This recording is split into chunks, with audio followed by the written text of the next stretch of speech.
October 21, 1867. Cold air settled over the valley of Medicine Lodge Creek in southern Kansas as lines of Kiowa, Comanche, Southern Cheyenne, Arapaho, and Plains Apache men, women, and children stood on the low bluffs and watched blue-coated soldiers and civilian commissioners assemble under a rough timber platform. The grass along the creek had turned pale with autumn. Wagons formed a rectangle near the tents of the United States escort, and the murmur of many languages carried through the thin smoke of dozens of cooking fires while both sides tried to read one another long before any interpreter spoke.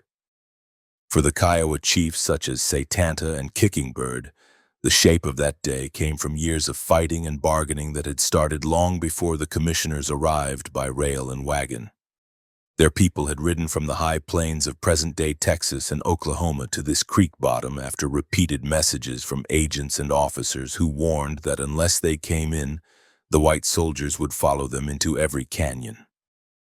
Satanta remembered earlier meetings at forts along the Arkansas River. Long talks about roads, mails, and stage stations, and ugly scenes when Army officers demanded the surrender of accused raiders. He had seen white flags raised and ignored in Colorado when Cheyenne families were shot down at Sand Creek, and he had no reason to assume that paper treaties meant much without constant strength behind them. Across the gathering ground, United States commissioners studied the same scene with different memories. Several had worn Union blue during the Civil War and carried the habits of that conflict into any negotiation. To them, the Southern Plains looked like another theater where irregular fighters struck at supply lines and settlements and then vanished into difficult country. They had watched railroads push west across Kansas, watched towns like Abilene and Dodge City grow around the rails, and listened to constant telegraph messages from governors and congressmen who demanded protection for herders, freighters, and farmers.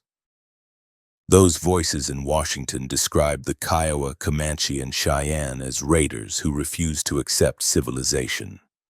And the commissioners arrived at Medicine Lodge Creek with instructions to put those tribes on fixed reservations where their movements could be controlled.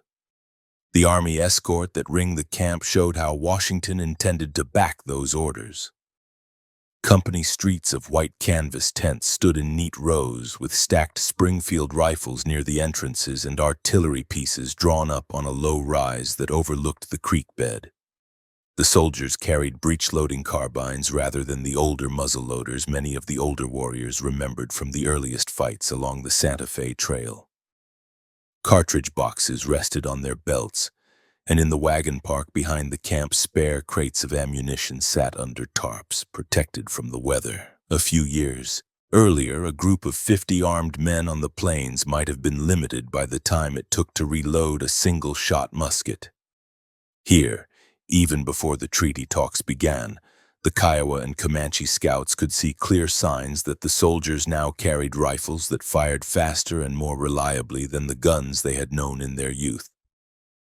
The native camps, spread along both sides of the creek, displayed a different kind of strength. Hundreds of teepees painted with family designs lined the banks. Ponies grazed on the higher flats, held by young boys who laughed and shouted despite the tension that hung over the main council ground. Many of the older men wore mixed clothing, some pieces taken over time from battlefields and wagon raids. Others traded from posts along the Arkansas. They carried long lances, older muzzle-loading trade guns, a few repeating rifles that had been purchased or seized during and after the Civil War, and bows that still sent arrows with deadly force at close range. For years, that combination of speed on horseback and familiarity with the country had allowed them to strike wagon trains and settlements that tried to occupy their hunting lands. Yet as the councils opened, the chiefs who moved toward the speaking platform understood that the balance was changing. Buffalo herds had already started to thin along some of the usual migration paths. Settlers in Kansas and Colorado no longer feared only small raiding parties. They saw iron tracks, telegraph lines, and permanent towns that made it harder to drive newcomers away. The Kiowa and Comanche speakers came into the circle knowing that the United States had far more people, more factories, and more soldiers than they could ever match in a long war.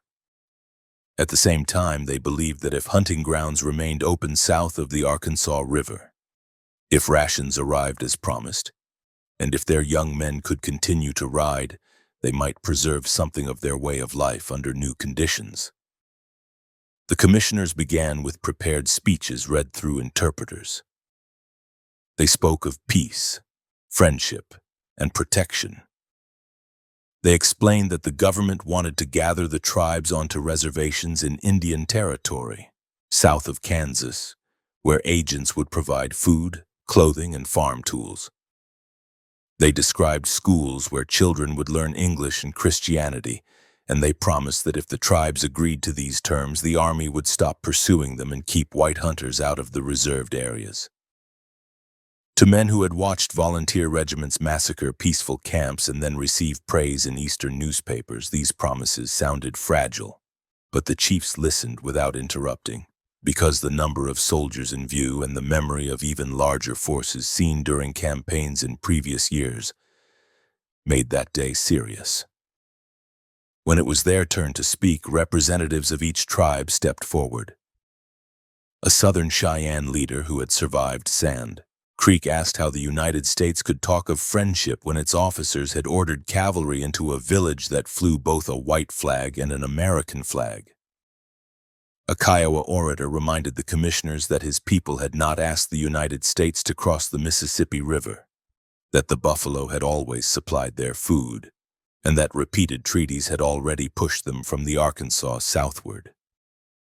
A Comanche spokesman pointed out that many of his people had never harmed any family that stayed east of clear agreed-upon lines, and that when raids did occur, they often involved mixed war parties that could not be tied to any single band. The interpreters moved between languages with difficulty. Concepts such as fee simple ownership, allotment, and jurisdiction lacked direct equivalence. When the commissioners insisted that the tribes cede millions of acres in exchange for a smaller, permanent reservation, the tribes heard that the United States wanted to fence off the best lands and confine them to a small corner selected by strangers.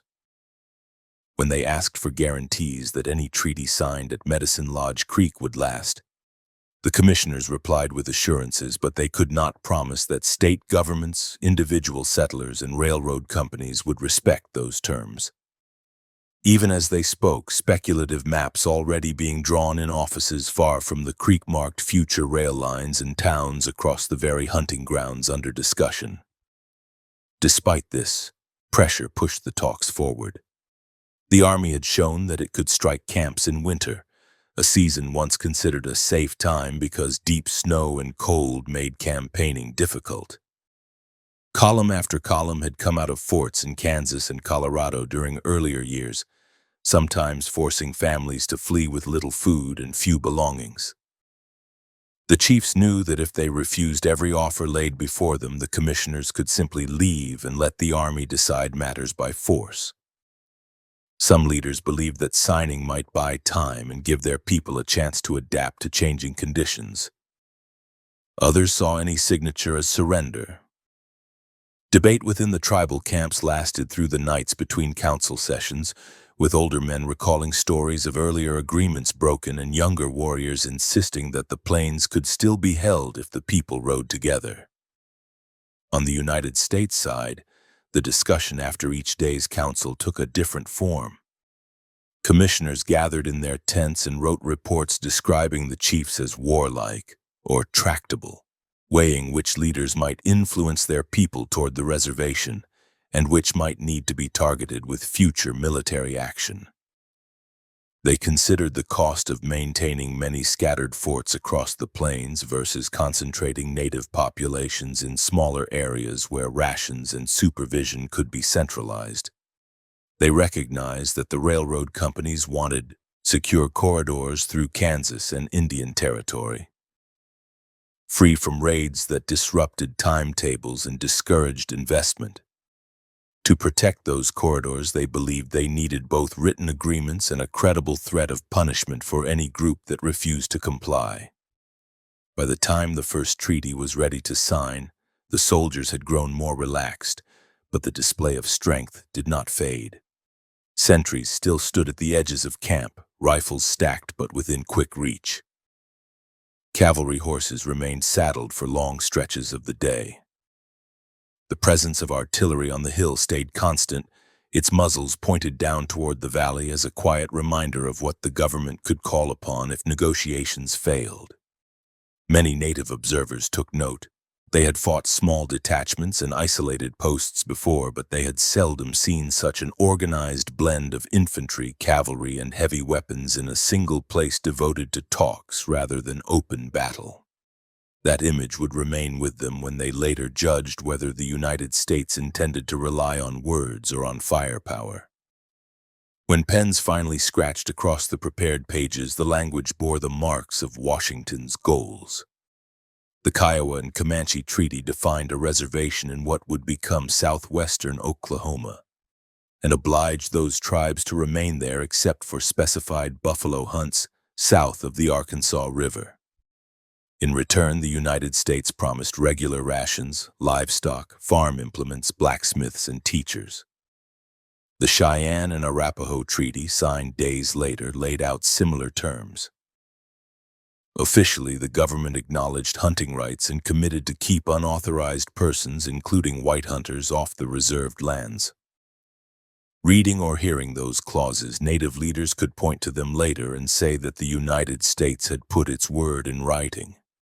Yet state officials in Texas, which never ratified the Medicine Lodge agreements, and commercial buffalo hunters who saw only profit in hides, did not feel bound by promises made beside a Kansas creek. The closing scenes at Medicine Lodge Creek reflected that contradiction. Many Native families received small gifts, such as cloth knives or tobacco, as the councils wound down. Missionaries spoke about plans for schools and churches along the agencies that would be built in Indian territory. Army officers shook hands with chiefs before riding back toward their tents. For a moment, the valley looked peaceful.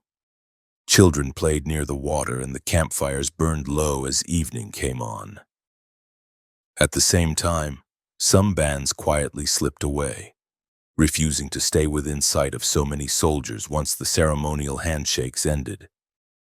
Among the Kiowa and Comanche riders who led their horses back onto the open plains, there was agreement only on one point, that they would test these promises against the reality of life on both the reservation and the remaining open range.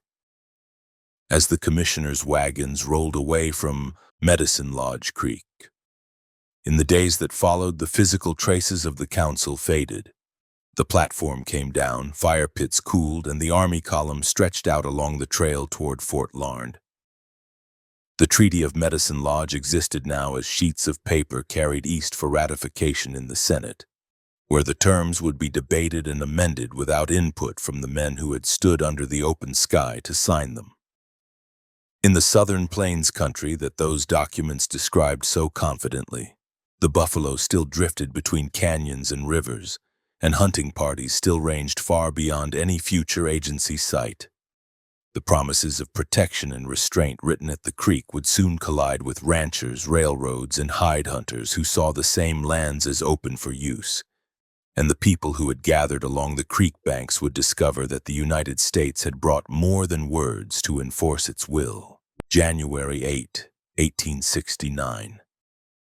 In the broken hills north of the Canadian River, soldiers of the 7th Cavalry and Infantry details from frontier posts in Indian Territory rode toward a line of sandstone cliffs that rose above the prairie, a place the Kiowa knew as Medicine Bluffs, where a new post would stand as the physical reminder of the promises made at Medicine Lodge Creek.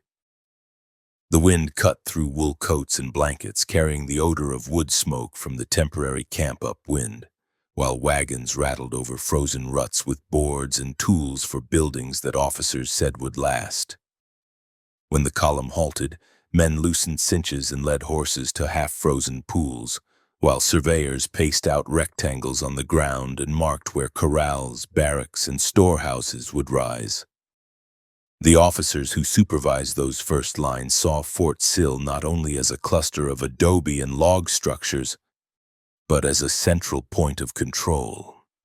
General Philip Sheridan had chosen the site during an earlier inspection tour because the bluffs overlooked grass for grazing and sat within reach of the Kiowa and Comanche trails that led north toward the Arkansas and south toward the Red River.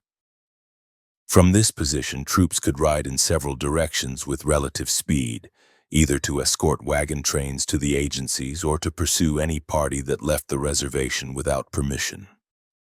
In their written orders, they spoke about protecting friendly Indians and settlers, but in private they described the new fort as a place from which the government could restrain bands that rejected the council terms. For Kiowa, Comanche, and Plains Apache people, the first seasons after the treaties tested what those terms meant in practice. Families began to move closer to the designated agency grounds, bringing teepees, travois, and horse herds into the valleys around the post. Some arrived because they believed that rations would help them through lean years now that buffalo herds no longer moved across every familiar ground. Others came because winter campaign stories from Colorado and Kansas showed how far the Army would go to bring wandering bands toward fixed points. They saw the growing fort near Medicine Bluffs as both shelter and threat, a place where goods might be issued and where soldiers could watch and count every family. The agency system that took shape around Fort Sill rested on a flow of goods from distant cities. Contracted freighters hauled flour, coffee, sugar, and bacon in long wagon trains from railroad heads in Kansas to depots in Indian Territory. Ledger books recorded the expected quantities of each shipment, and schedules laid out the days when beef on the hoof would be driven in for issue. On paper, the rations allotted to each person would replace what dwindling game could no longer supply, encouraging families to stay near the agency. In practice, storms delayed loads, contractors cut corners, and some officials treated federal supplies as personal property. By the time the freight rolled into the stockade, sacks were often light, barrels had leaked, and some of the meat had spoiled. Native families who lined up on issue days felt those shortages in direct ways. Women received bags of flour that contained grit as well as grain, coffee of poor quality, and meat that smelled sour even in cold air. Children carried home thin cuts of beef and tried to make meals stretch, while elders remembered earlier seasons when a single buffalo could feed many mouths. Complaints went first to interpreters, then to the agency clerk, then to the Indian agent, a civilian appointee whose position combined real authority with limited oversight. Some agents wrote reports protesting the behavior of contractors. Others inflated the figures in their books, signed for full shipments, and sold part of the goods to nearby traders, leaving native communities to endure the consequences while records showed that all obligations had been met. Amid these problems, the Army's presence dominated daily life. From morning reveille to evening roll call, bugle calls echoed across the valley, and patrols moved out toward the edge of the reservation to watch trails that led toward Texas. Cavalry troopers drilled with carbines and revolvers on the flats below the bluffs, dismounting to fire in skirmish lines and then mounting again at shouted commands. The weapons in their hands represented a generation of industrial change.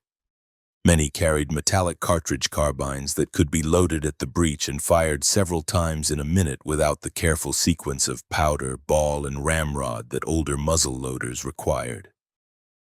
Standardized ammunition arrived by the crate, each round identical in dimensions, allowing soldiers to rely on a steady rate of fire as long as supply wagons kept pace. Warriors from nearby camps watched these drills with careful attention. Some stood on the slopes above the post and counted how many shots the soldiers fired before stopping to reload. Others paid attention to the way troopers reined in their mounts and shifted from mounted to dismounted formations in an orderly pattern. unlike the looser movements of civilian posses seen in earlier years. Many had fought men who carried single-shot muskets or pistols and had built their tactics around closing quickly, circling mounted opponents, and relying on speed and individual skill. The sight of companies kneeling or lying prone while firing near continuous volleys from the same spot showed that those earlier methods faced new obstacles if used against regular troops in open ground. Even as some families settled near Fort Sill, other bands chose a different course. They set up their lodges at a distance beyond the regular patrol routes, hunting where they could and visiting the agency only when necessary to collect promised annuities. For these groups, the treaty terms existed on the edge of daily concern.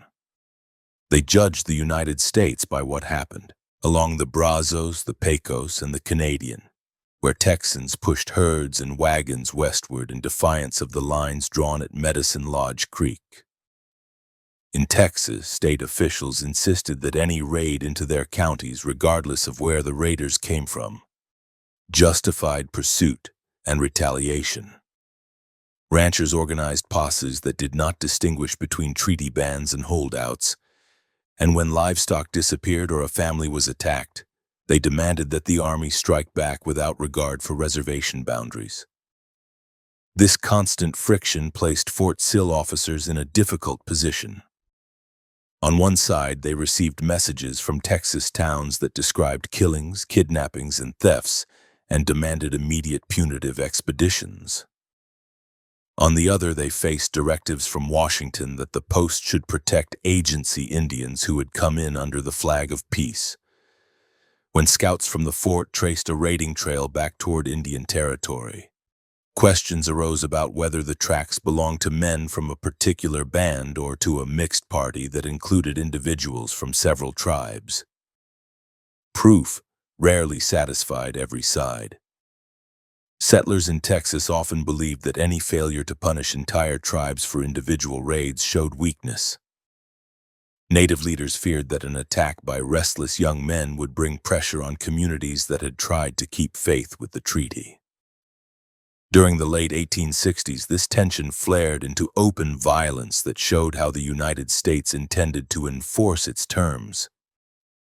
In November 1868, along the Washita River in present-day western Oklahoma, Lieutenant Colonel George Armstrong Custer led elements of the 7th Cavalry in a dawn assault on the southern Cheyenne village of Black Kettle, a leader who had been present at Medicine Lodge but whose people remained scattered. Guided by scouts, Custer's men surrounded the sleeping camp and launched a surprise attack that lasted for hours. Cavalry troopers used their carbines at close range among lodges filled with families. When the shooting ended, many Cheyenne lay dead, and the army destroyed the village's food stores and captured its horse herd. Word of the Washita fight spread quickly across the southern plains. Kiowa and Comanche visitors who passed near the battlefield saw bodies in the snow and burned lodges along the river bends. Survivors reached other camps and described the way disciplined rifle fire had cut down defenders before they could mount horses or organize a counterattack. They spoke of the sound of bugles in the darkness and of soldiers advancing in coordinated lines rather than as an irregular mob. For families already uneasy about gathering near forts and agencies, the Washita assault confirmed that the United States would send regular troops into winter camps if it believed treaty obligations had not been met. At Fort Sill, officers studied reports from the Washita campaign as lessons for future operations. They noted that a combined use of white and native scouts had allowed Custer to locate the village in difficult terrain. They paid attention to how the 7th Cavalry had coordinated its companies to close off escape routes along the river, and how the destruction of food and horses had long-term effects on the Cheyennes' ability to continue resistance. In discussions over maps, they considered how similar methods might be adapted to the canyons and watercourses that cut through the Kiowa and Comanche hunting grounds. The idea that winter should be treated as a season of rest faded, replaced by plans for cold weather expeditions that would catch dispersed camps when supplies were low. Native communities around Fort Sill responded by adjusting their movements. Some bands, remembering Washita, chose wintering spots that offered several routes of escape, placing lodges in timbered draws rather than on open flats. They posted more sentries at night and kept horses closer to camp. At the same time, the constant need to find game and fuel kept them in motion. Buffalo herds still grazed on the plains, though their numbers decreased, and hunters pursued them along the Canadian and Red Rivers, keeping clear of the main trails used by military patrols. Each time warriors left the immediate reservation area to hunt, they risked being labeled as raiders, especially if Texans near the border reported any loss of stock or life during the same period. Inside the fort, soldiers and officers rarely saw the daily nuances that shaped these decisions. To many in uniform, the distinction between a hunting party and a war party seemed academic. Reports from Texas and Kansas arrived stripped to essentials, listing casualties and property loss. When telegraph messages spoke of Indian depredations, few officials in distant offices took time to ask whether the attackers were men who had never accepted the Medicine Lodge terms, or young warriors who left an agency in frustration over poor treatment. That lack of nuance hardened attitudes at posts like Fort Sill, where seasoned officers began to view every departure from the reservation as a potential threat that justified a show of force. The layout and routine of Fort Sill itself reinforced the sense of a garrison standing over a subject population. Stone and adobe buildings replaced the earliest temporary structures, forming a parade ground flanked by barracks, officers' quarters, a guardhouse, and storehouses. The flagstaff at the center flew the national colors each day, raised and lowered to bugle calls that echoed off the bluffs. Guards walked regular posts around the perimeter, checking passes for anyone entering or leaving. Artillery pieces remained in designated positions near the fort's edges, and crews drilled with them even when no immediate threat appeared. This constant readiness, carried over from Civil War habits and frontier experience, meant that officers could assemble a column with carbines, ammunition, and basic rations on short notice and send it out in response to a report of trouble. For Native families who camped near the agency, the contrast between their teepees and the permanent fort buildings carried its own message. Children saw whitewashed walls, stone chimneys, and corrals filled with government horses that did not depend on a successful hunt for their feed. They watched soldiers receive regular rations from warehouses, even when storms blew across the prairie and game proved scarce. Many adults noted that the Army's supply lines, though strained at times, rested on a network of rail lines, depots, and contracts that extended to cities far beyond the horizon. The United States could bring food, ammunition, and reinforcements from those centers again and again, while the people gathered at the agency relied on herds that shrank and shipments that were vulnerable to theft and delay. During this period, some Kiowa and Comanche leaders tried to work within the system that Fort Sill represented. Men such as Kicking Bird urged their followers to remain near the agency, accept agricultural instruction, and avoid raids that would bring punishments on the whole tribe. They met regularly with the Indian agent and visiting officers, repeating complaints about ration quality, demanding that corrupt employees be removed, and asking that promised livestock and tools be delivered. At times, their efforts secured small improvements, such as the replacement of a negligent contractor or the arrival of additional blankets before a hard winter. Yet each success proved fragile. A change in federal administration or a shift in local politics could bring in a new agent who reversed earlier policies, and each new wave of settlers in Texas or Kansas brought fresh pressure to clear the plains of any native presence that interfered with expansion. Other leaders rejected this course and continued to sanction raids into Texas and along the frontier. They argued that without pressure on the border, settlers and ranchers would assume that the tribes had accepted permanent confinement and would push even more aggressively onto lands that remained outside formal reservation lines. Young warriors, frustrated by limited hunting and by the loss of status that came with staying near agency grounds, often listened to these arguments. They rode south and west across the Red River at night, attacking isolated ranches and wagon trains, taking horses and occasionally captives, then racing back toward the shelter of the reservation before organized posses could follow. Each such foray hardened attitudes across the region and gave frontier newspapers new incidents to describe in stark, one-sided terms. By the early 1870s, the pattern around Fort Sill had become clear. The post stood at the center of a region under constant dispute.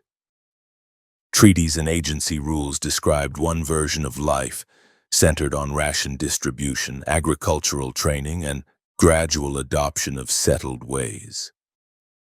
Daily reality offered another, marked by hunger, corruption, and constant tension along the edges of the reservation.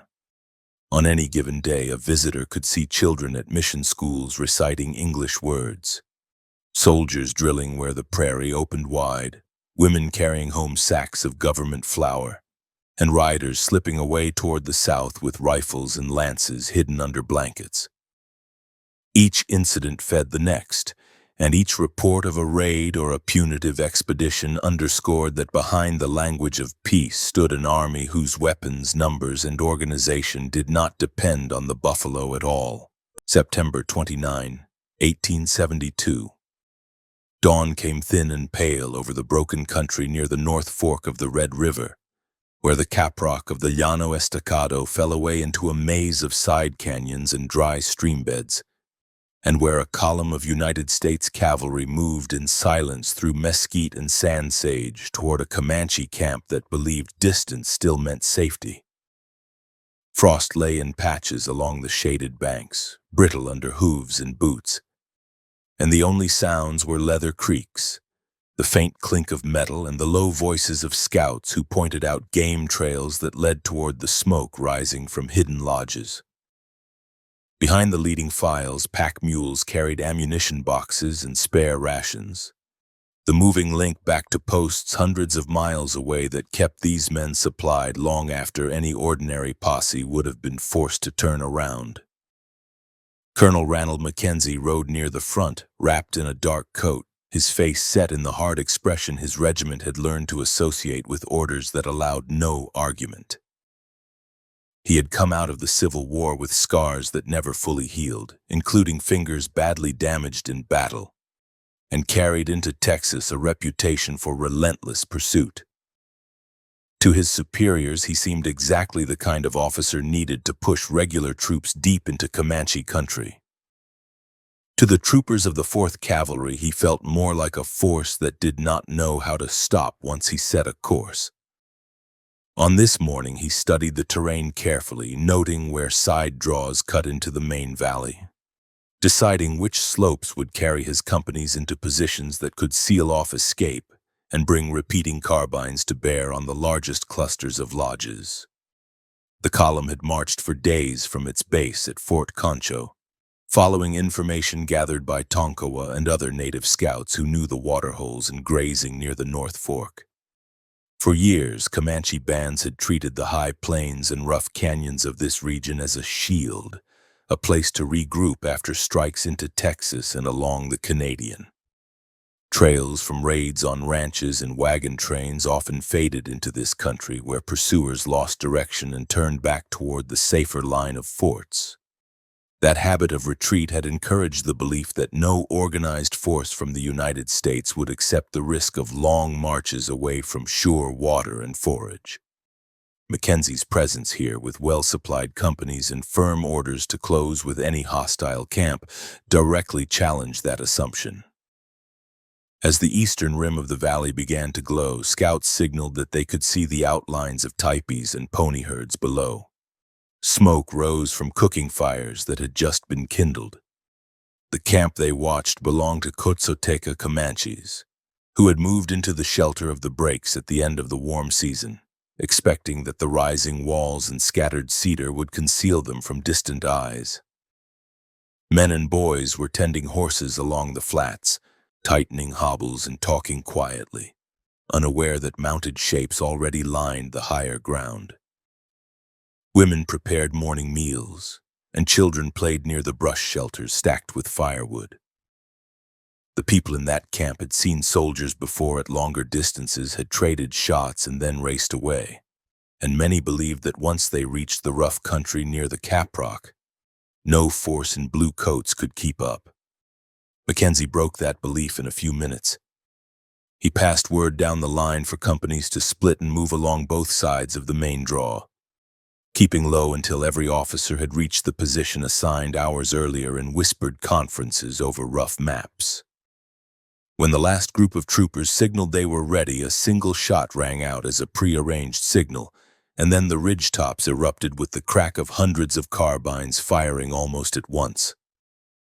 Men who had trained for months on the parade grounds near Fort Concho now worked the breech blocks and triggers of their weapons by habit, dropping cartridges into open chambers, snapping them shut, and sending bullet after bullet into the camp and its horse herd before anyone below understood the direction of the attack. The first volleys fell among animals and lodges rather than aiming at individual men.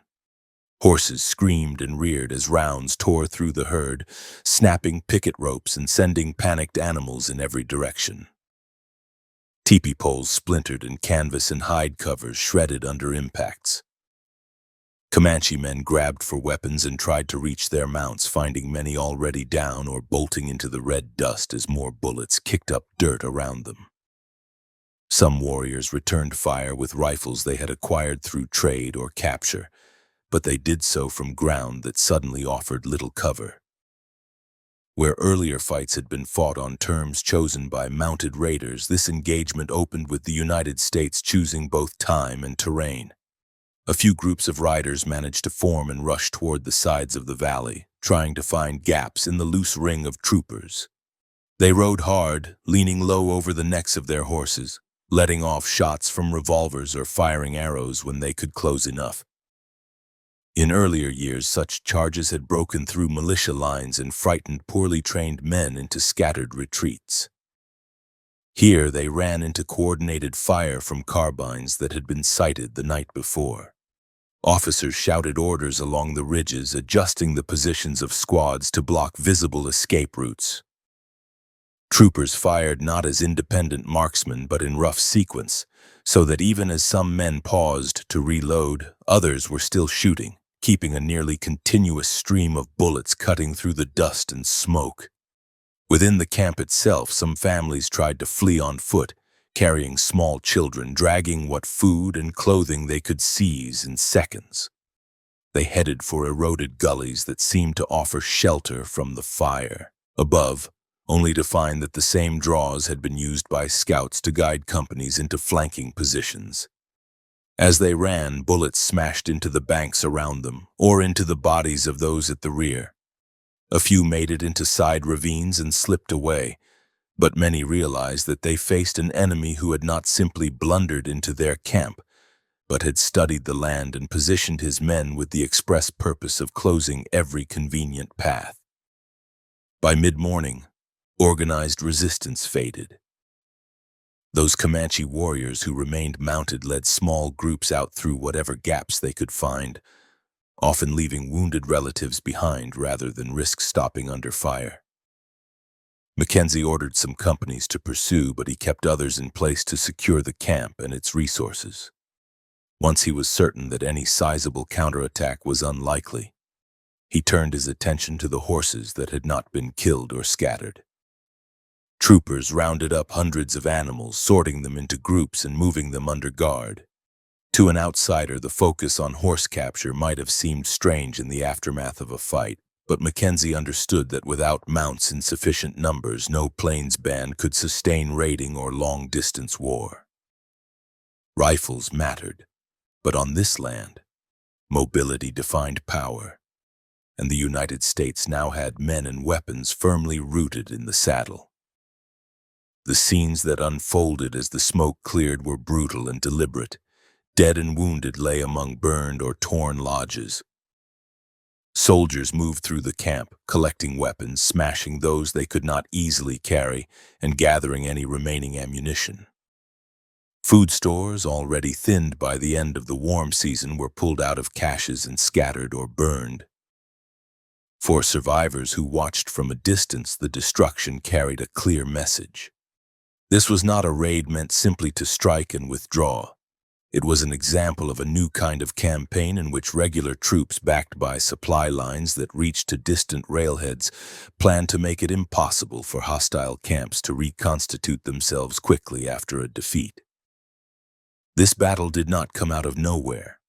For 2 years before the North Fork fight, the Army had been testing how far and how effectively it could move columns into the high plains.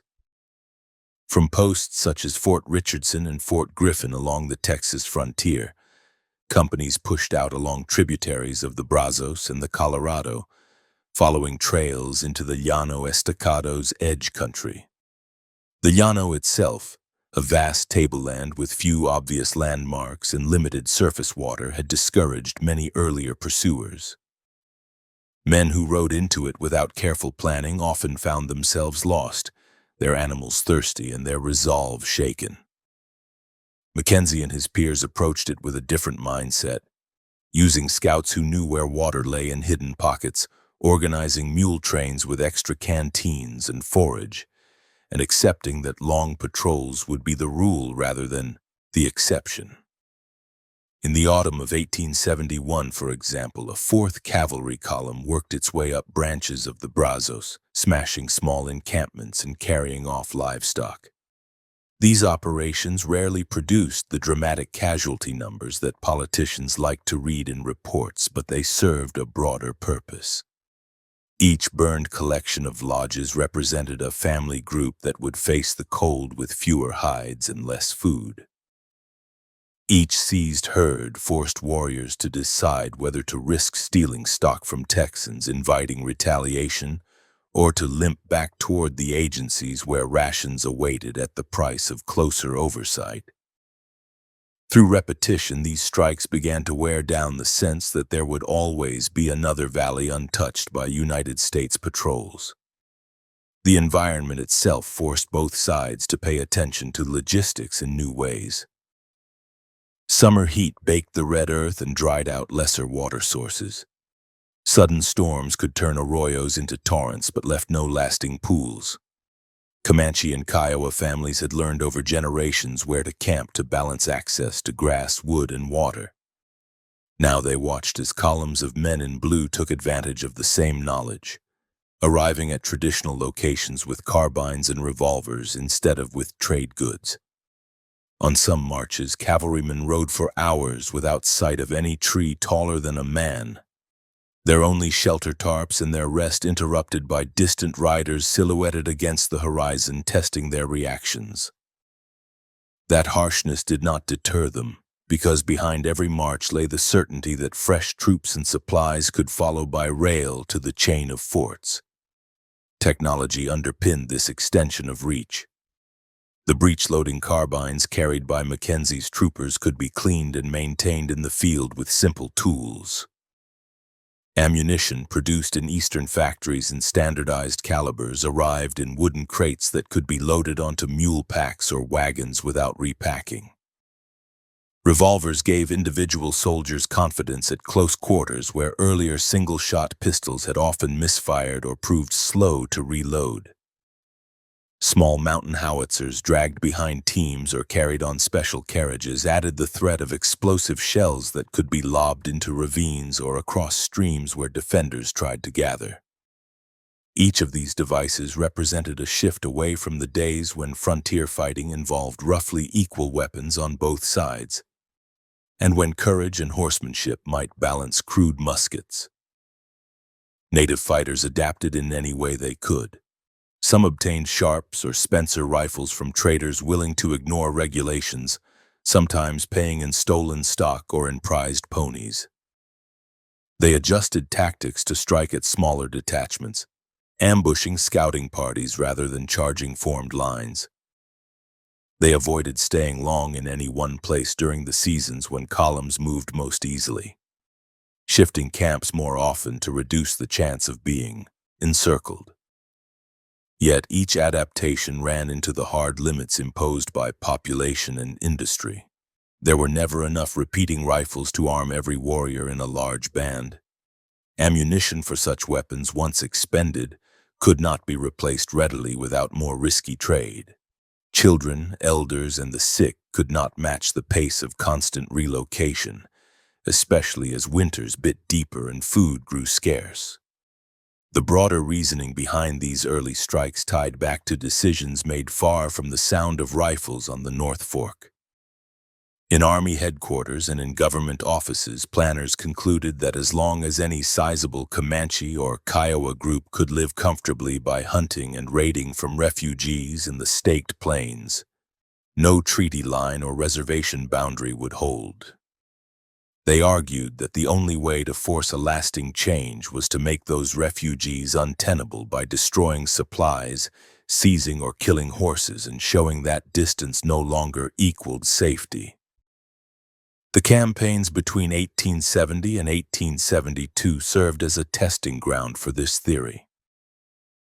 Officers like Mackenzie measured success not only in immediate casualties but in the number of lodges burned, the volume of stores destroyed, and the scale of herds captured. The North Fork fight marked a point where those methods came together in a way that Comanche survivors could not ignore. For them, the battle became a marker in memory, a time when soldiers appeared on the heights of a camp thought to be secure, fired with a rhythm that did not falter as hand-loaded rifles would have, and then dismantled the material basis of life there with calm thoroughness. The shock did not come only from the noise and the blood, but from the realization that the Army could now strike in places that earlier generations had reached only through patient wandering and hard-won knowledge. The canyon shadows and rolling uplands that had once offered cover now felt like traps whenever the glint of sunlight on metal appeared on a distant ridge. When the 4th Cavalry turned back toward Fort Concho after the battle, driving a mass of captured horses and carrying limited casualties among its own ranks, officers wrote reports that emphasized the efficiency of the operation. They noted the speed with which companies had reached the objective, the discipline shown under fire, and the quantity of property taken or destroyed. These documents moved up the chain of command and reinforced convictions already held by senior leaders that regular troops, properly led and supplied, could do in the southern plains what irregular state and volunteer forces had failed to accomplish. Plans for future campaigns, including the more extensive operations that would make up the Red River War, drew directly on the lessons learned among these early strikes into the Llano Estacado's borderlands. For the people whose camp had been broken along the North Fork, the road ahead narrowed. Some families made their way toward the agencies in Indian Territory, convinced that remaining in the open country would bring more strikes like the one they had just endured. Others clung to the hope that different canyons or more distant stretches of the plateau might still provide shelter. The memory of the battle, however, traveled with them in every direction. It was a reminder that the United States now fielded an overpowering force built not only on numbers, but on a system of arms, supply, and coordinated tactics that reached into the last corners of a landscape that had once buffered them from their enemies. November 1, 1872. Cold air pressed down over the prairie near the Arkansas River as a line of freight wagons rolled west from Dodge City, Kansas, toward the Buffalo Range, each wagon piled with canvas, ammunition, and heavy rifles for men who intended to make a living off hides and not off farms. Frost clung to the tall grass, mule breath steamed in the dim light, and the hunters walking alongside talked quietly about how many animals they expected to drop before the season ended. No one in that string of wagons spoke about treaty lines or Indian hunting rights. Their minds were on prices, loads, and the distance to the next water. By that autumn, the open country south and west of the rail lines had turned into a working ground for organized buffalo outfits. The older pattern of taking a few animals for meat and robes had given way to steady, calculated killing focused on hides alone. A typical party followed a familiar pattern. A lead hunter carried a long, heavy-barreled rifle, often a Sharps or similar single-shot weapon chambered for a large cartridge that could bring down a bull at long range. Behind him came skinners, wagon drivers, and a cook, along with teams of oxen or mules to haul both camp gear and the hides that would pile up as the weeks passed. Each man knew his place and his share of the proceeds, and every movement aimed at turning as many animals as possible into stacks of folded skins. On the short grass plains west of the Arkansas River, the method looked almost mechanical. Before dawn, the main hunter walked out from camp toward a low rise overlooking a herd, carrying a rifle, some sort of rest, and a bag of cartridges. He watched the wind, lay down behind a slight roll in the ground, and sighted on the edge of the herd. The first shot cracked the morning. A cow or bull dropped. The rest of the buffalo often lifted their heads, shifted a little, then went back to grazing. The hunter worked the falling block, slid in a fresh cartridge, and fired again. Animal after animal went down in a rough line, the smell of burnt powder hanging in the still air. When the herd finally spooked and ran, the shooter signaled to camp, and skinners moved out with teams. The skinners' work was fast, dirty, and relentless. Men slid knives along the legs and belly of each carcass, peeled the hide free, and chopped around horns and heavy parts with small axes. Hides were dragged to wagons and stacked, flesh side out to be salted later. The carcasses, stripped of skin and often of tongues only, lay scattered over the prairie, drawing wolves, coyotes, and birds. The stench of blood and opened bodies spread for miles when the wind shifted. By late afternoon, wagons creaked back toward camp under the weight of dozens of hides. The sun went down on a landscape littered with bones and stiffening flesh, while men around the fire talked about how many more loads they could take to the railhead before spring warmth damaged the pelts. Railroads made this entire pattern possible. Tracks running through Kansas towns such as Dodge City connected the killing grounds to tanneries and leather factories far to the east. Freight agents weighed each stack of hides and paid cash on delivery. That steady market drew more men every season. Veteran plainsmen who had hunted for meat or for the army now shifted to hides because the money was more dependable. Young men from towns back east rode west on trains, stepped off at the last depots, and signed on as skinners or teamsters. Every new outfit that formed pushed farther into the buffalo range to find untouched herds, and each push pressed closer to the hunting grounds that treaties had said would remain for Kiowa, Comanche, Southern Cheyenne, and Arapaho use. On paper, the Medicine Lodge Agreement still guaranteed the right of those tribes to hunt south of the Arkansas River as long as buffalo remained. On the ground, the treaty lines existed only as fading marks on maps stored in offices. Hunters followed grass and animals, not documents. State officials in Kansas and Texas showed little interest in defending Indian hunting rights when hides brought coins and paper money into their towns. When complaints did reach military posts or federal agencies, officers and agents often wrote back that they lacked authority to drive private citizens away from land that had not been surveyed into individual allotments. The net result was that hunting outfits operated almost without interference in country that native families had been told would remain their essential food source. From the reservations in Indian Territory and from scattered free camps, native observers watched this encroachment with growing anger. Comanche hunters who rode north and west along familiar paths found long rows of carcasses left where they fell and piles of bones whitening in the sun. Kiowa women traveling from agency grounds toward wintering sites saw buzzards circling above lines of bodies stripped only of hides and tongues. Elders who remembered the time when buffalo darkened the horizon understood that the herds could not survive such constant pressure.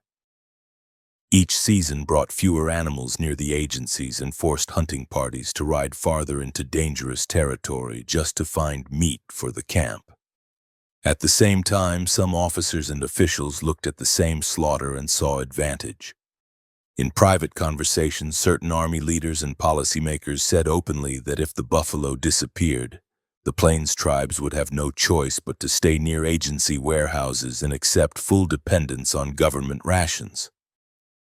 To them, the hide hunters were not only commercial actors, they were unintentional allies in a broader effort to bring native people under tighter control. Even officers who disliked the waste often admitted that shrinking herds would make it harder for any band to sustain independent raiding. In their thinking, fewer buffalo meant fewer reasons for warriors to leave the reservations. The country along the Canadian River in what is now the Texas Panhandle held some of the last dense gatherings of the southern herd. The river twisted through breaks and low bluffs with cottonwood stands along the banks and rolling grasslands stretching out beyond.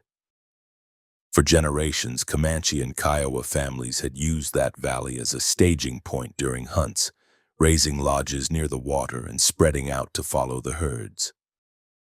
Old trade routes and war paths crossed there. In the 1840s, an adobe trading post had stood near one of the crossings, dealing with Plains tribes and with travelers before the area emptied again.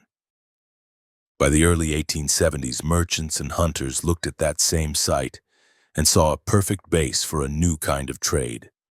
In the opening months of 1874, builders and freighters put up a fresh cluster of structures near the old ruins. New walls of adobe, timber, and sod rose beside the Canadian River, forming what would be known as the new adobe walls. A large store backed by the Rath and Wright firm stocked ammunition, coffee, sugar, flour, tobacco, and tools.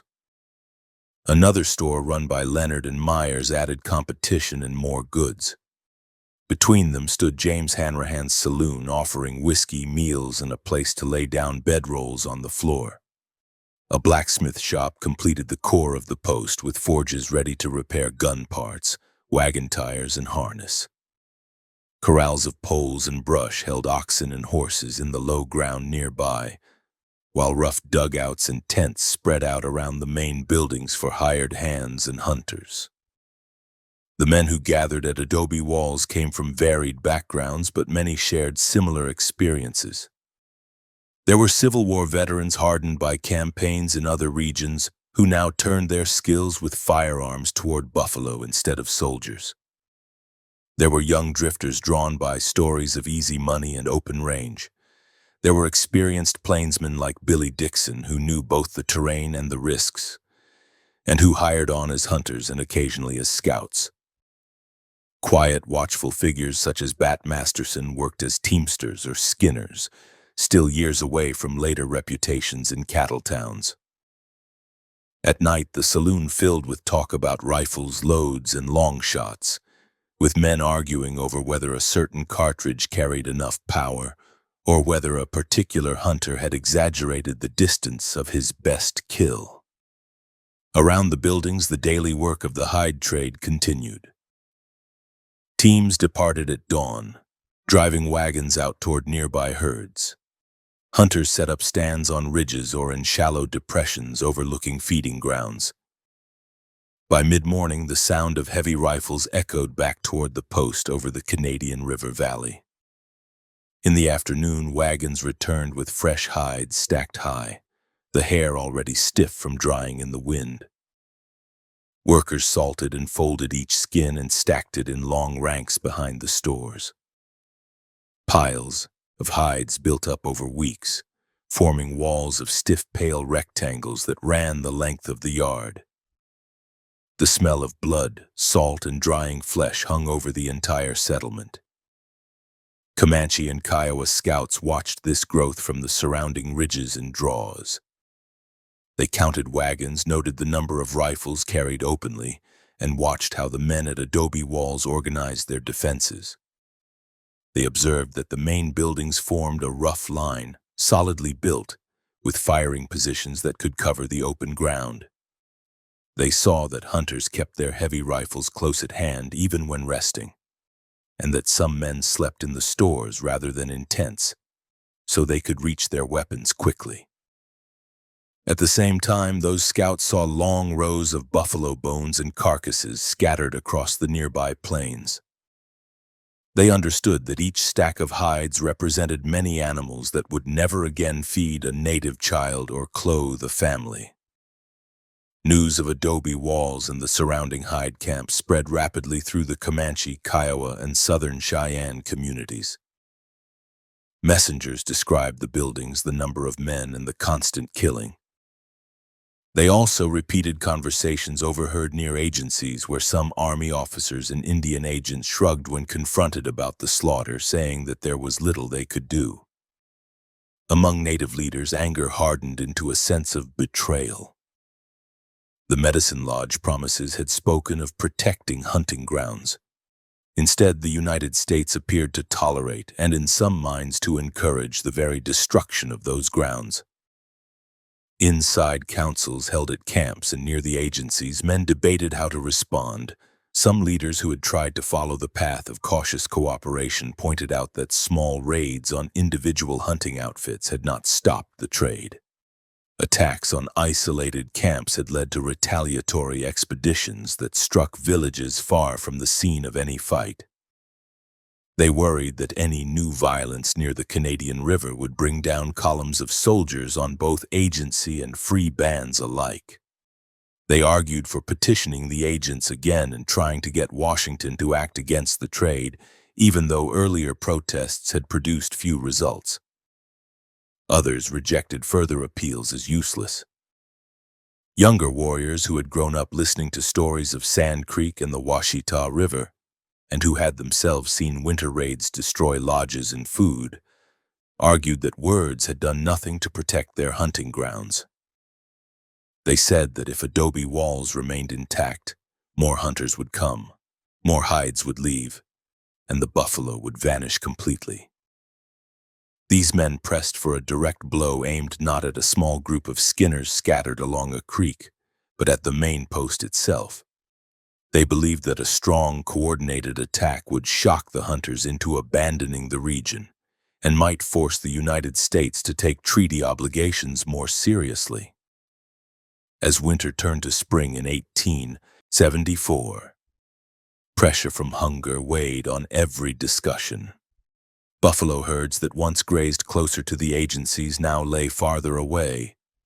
Families at Fort Sill and other posts saw rations shrink or arrive spoiled. Warriors who rode out to hunt returned with thin meat. And stories of white camps in places where only native lodges had stood in their fathers' time. Children felt the shortage in smaller portions at meals. Women spent longer hours gathering roots and other wild foods to stretch what little meat remained. Every such hardship strengthened the position of those who said that the source of all this change lay in the hide trade centered on posts like adobe walls. At adobe walls itself, the mood among the hunters mixed confidence with a growing awareness of danger. Men there had heard of earlier clashes between native fighters and buffalo camps, including raids that had driven hunters away for a time. They trusted their rifles, their walls, and their experience. Few doubted that a small group of determined marksmen could hold off a larger number of mounted warriors in an open fight if given time to arrange their defense. Yet they also saw more native sign in the distance. Fresh tracks appeared more often near waterholes. Scouts reported larger groups of riders watching from the far bluffs. Wagons passing between adobe walls and the railheads sometimes came in with arrows in their canvas or with stories of quick, probing attacks along the trail.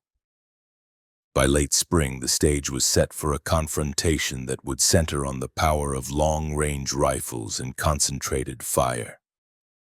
Adobe walls had grown into a fixed point on the southern plains, a commercial outpost that symbolized the hide trade's reach into lands once reserved by treaty. Around it, the buffalo herds had already been cut down far below their earlier numbers. and the tribes that depended on those animals had been pushed closer to the edge of famine. Riders carrying messages between camps and reservations spoke more and more often of gathering a large war party to strike the post and the hunters clustered around it. Across the Canadian River Valley, the crack of buffalo guns continued to echo, but now those echoes carried over councils where men laid out plans for a different kind of ride toward adobe walls, one that would test whether Plains warriors could still challenge an enemy whose power now rested on stacked cartridges, heavy rifles, and the protection of solid walls. June 27, 1874.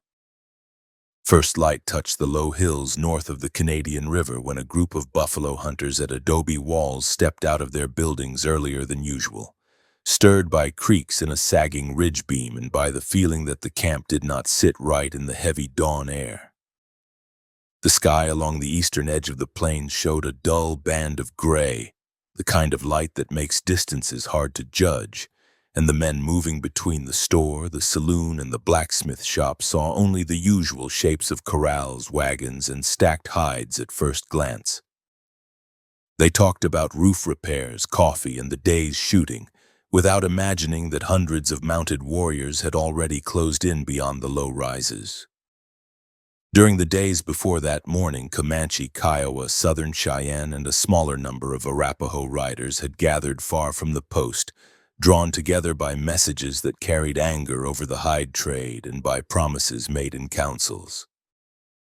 Leaders such as Quanah Parker, from the Quahati Comanches, and respected war chiefs among the Kiowa had argued that the new adobe walls symbolized a complete disregard for treaty hunting rights and for the buffalo themselves. Spiritual figures, including the young Comanche medicine man, often called Isa Tai, had spoken with confidence about power that would protect the warriors and cause the hunters' weapons to fail. The assembled men believed they rode not just to punish a few camps, but to strike the center of the destruction that had emptied so many grazing grounds. The war party followed the Canadian and its tributaries under cover of night, halting in shallow draws where horses could graze and where no firelight would show on the horizon. Riders checked bowstrings, adjusted rifle slings, and spoke in low tones about earlier fights, including the time when their fathers had turned back troops near the original adobe fort in the same general region. The plan for this ride differed from the scattered attacks on individual hunting camps that had marked previous seasons. This time, the warriors would hit one spot with numbers that could not be ignored, relying on speed and shock to crash through the buildings and kill every hunter before the defenders could organize.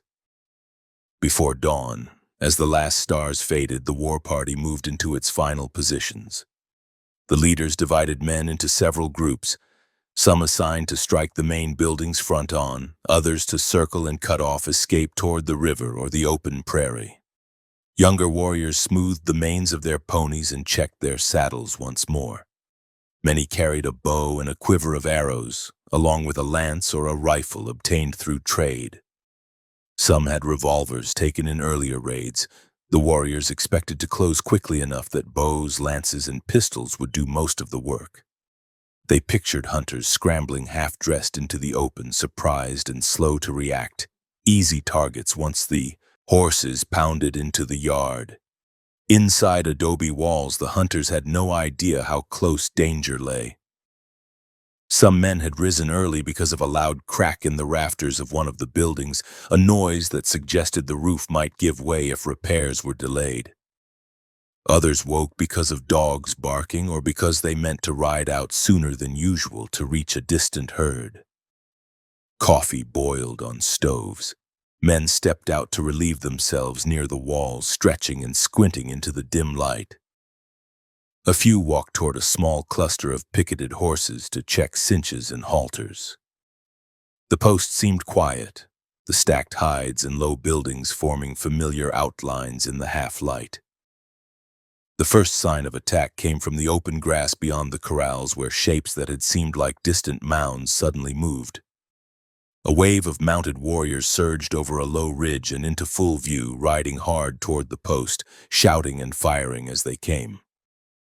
Dust rose from the hooves of dozens of horses in the leading rank, then from hundreds as more riders appeared behind them. War cries carried clearly across the flats, arrows arced ahead of the charge, and a few rifles in the front ranks flashed in the gray air. The sight hit the hunters with the realization that this was not a small raiding party, but a massed attack aimed at wiping out the entire settlement. Men outside the buildings reacted in different ways. Some ran straight for the open doors, clutching rifles or revolvers if they had them, trying to reach cover before the riders closed the distance. Others caught between the buildings and the corrals, dove behind wagons using the wheels and freight boxes as shields while they fired a few hurried shots. A handful never made it.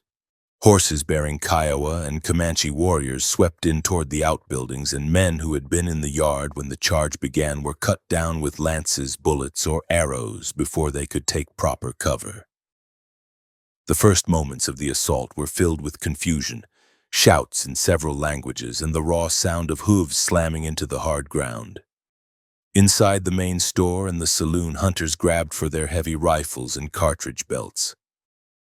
The thick adobe and sod walls, along with timber reinforcement, suddenly mattered more than the goods stacked on shelves. Men shoved tables and crates away from windows, broke additional firing holes where they could, and slammed doors shut to turn the buildings into improvised forts. They understood instinctively that standing in the open meant death, while even modest walls could turn the fight into something very different. Buffalo guns that had spent most of their working lives aimed at slow-moving herds now pointed at fast-moving riders. The same weight and power that dropped bulls at long range would now work against horses and men. The leading groups of warriors reached effective range quickly, still pressing the charge in the belief that numbers and momentum would carry them through the thin line of buildings. Some dismounted at a distance and fired from the ground, hoping to pick off men who showed themselves in doorways or windows. Others closed in closer, seeking to circle the structures and fire from multiple sides at once. In earlier fights against loosely organized posses or poorly protected ranches, such tactics often succeeded. Here, the defenders responded with controlled volleys from inside thick walls. The first heavy rifle shots from the buildings hit with terrible effect. Men firing from inside the store and saloon used rests on window sills or on hastily placed boxes, steadying the long barrels and placing their sights on riders and horses that filled their view. Buffalo guns using powerful cartridges punched through flesh and bone with enough force to roll animals over or to smash riders out of their saddles. Warriors in the front ranks, expecting scattered return fire, instead faced a curtain of accurate shots that came from several angles at once. Horses lunged, fell, and piled into one another. Warriors who had planned to reach the doors found themselves stumbling in among bodies and broken tack. As the first wave faltered, more warriors tried to ride past the main buildings and shoot in from the sides or rear. Hunters inside shifted positions and fired through different openings to meet the new angle of attack. They did not waste rounds on distant targets when closer threats demanded attention. Men called out ranges and directions, focusing fire where the pressure felt greatest. Revolvers and lighter rifles supplemented the heavy buffalo guns in the close work. But it was the big single-shot pieces that did the most damage whenever an attacker exposed himself in the middle distance. Each shot required reloading, yet the hunters had drilled themselves in the rhythm of opening the breach, inserting a cartridge, closing, cocking, and firing. That practiced motion allowed them to deliver a steady sequence of shots even under extreme stress. Warriors who had approached within bowshot found that the space between their line and the buildings had become a kill zone, where every exposed figure drew concentrated fire. Some dropped to the ground and tried to crawl behind low rises, using whatever cover the slight irregularities of the plains provided. Others dragged wounded comrades back toward the relative safety of a shallow gully. The war cries that had filled the first charge gave way in places to shouted warnings about the strength of the guns and the danger of staying mounted in the open. Men who had believed that spiritual power would cause the hunters' weapons to misfire found instead that each flash from a window brought another accurate shot. Out beyond the immediate fight, riders circled at a greater distance, watching for an opening. Leaders tried to regroup their followers, pulling them back from the walls and out of the most intense fire. A few men attempted long-range sniping with their own rifles, aiming at the small gaps where hunters showed their faces. They scored occasional hits, wounding or killing defenders who misjudged exposure. The overall balance, however, had shifted sharply away from the pattern of earlier fights, where native riders could use speed and surprise to swamp a smaller number of armed opponents. Here, the hunters' position inside solid buildings, combined with the reach and power of their heavy rifles, kept the attack from closing to the close quarters fight the warriors had expected. Inside the store, the air turned thick with powder smoke and dust shaken from the walls by impacts. Men shouted to one another over the noise, asking for more cartridges, calling out where they had seen groups of riders forming and dragging wounded comrades away from the windows. A few hunters had taken arrows or bullets, and blood stained the floorboards in several places.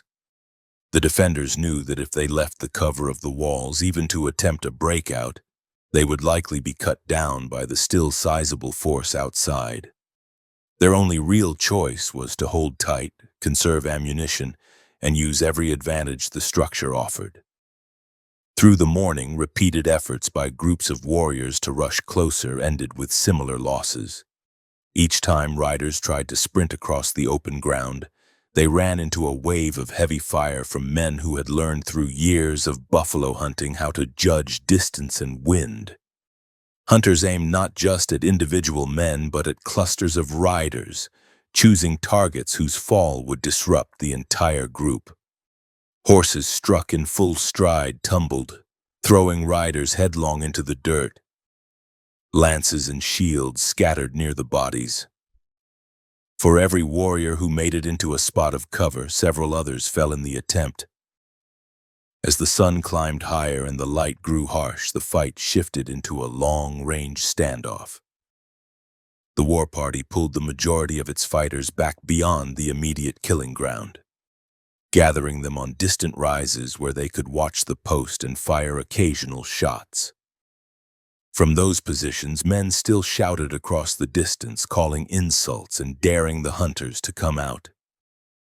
Inside the walls, the defenders answered with rifle fire whenever a figure showed clearly enough to justify a shot.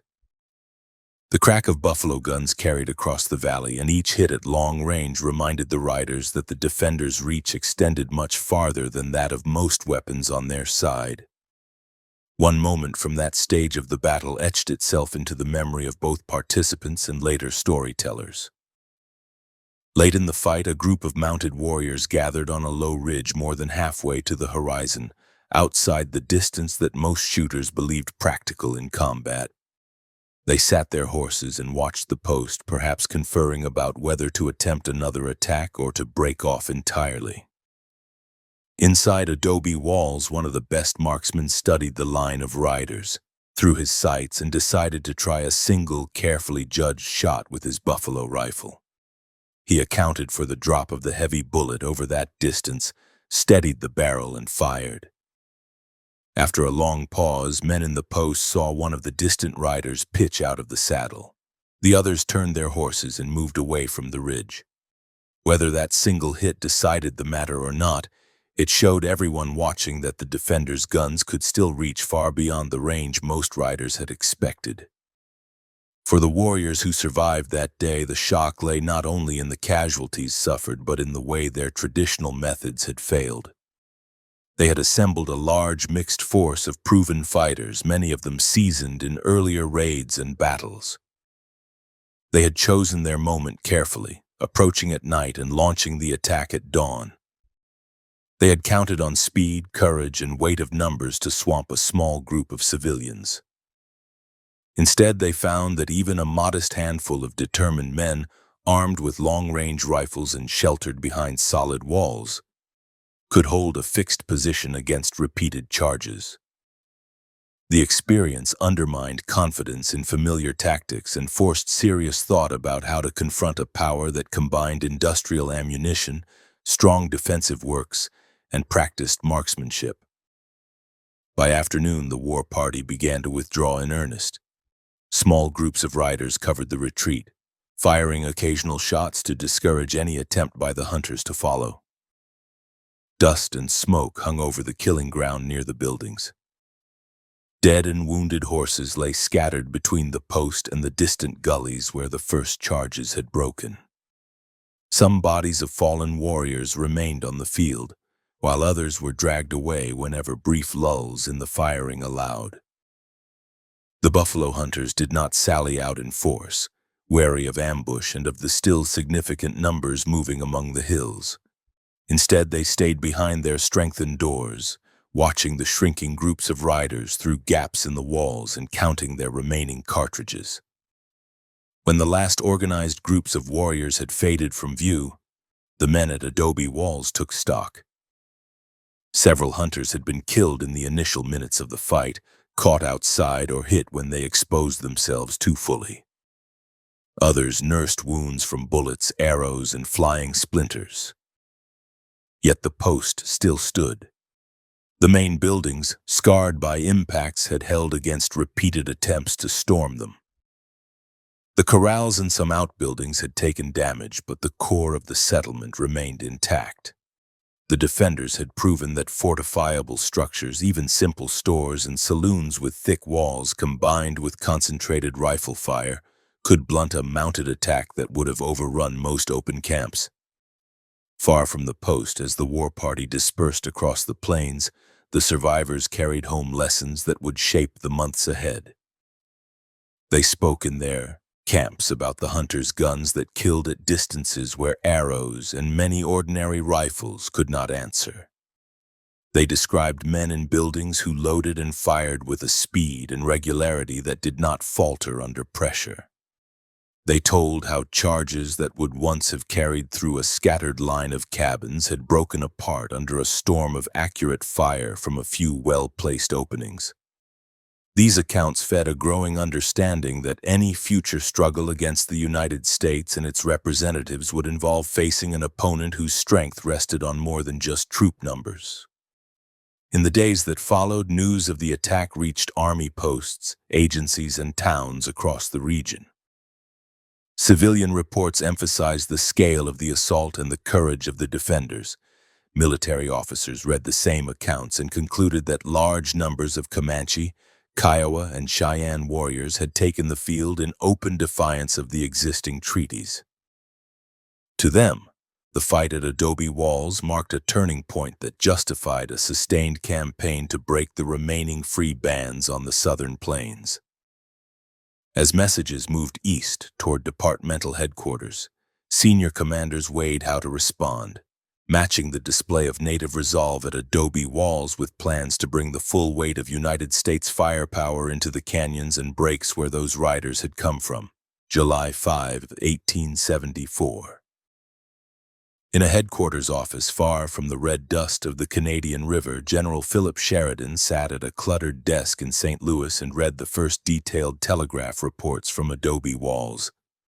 The lines of type spelling out how a small group of buffalo hunters had held off hundreds of Comanche, Kiowa, and Cheyenne riders with long-range rifles and thick walls.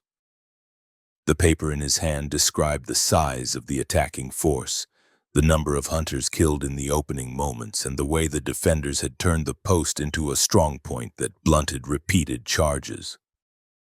As Sheridan scanned the messages, he saw not just a local fight, but confirmation that large war parties still rode the southern plains despite years of treaties and reservation efforts. For Sheridan, the account fit into a pattern he had watched develop since the end of the Civil War. As commander of the Department of the Missouri, he carried responsibility for an enormous region stretching from the Mississippi River toward the Rocky Mountains, including Kansas, the Indian Territory, and the frontier districts of Texas. For nearly a decade, Reports had arrived from settlers, railroad officials, and state governments describing raids on ranches, wagon trains, and stage routes.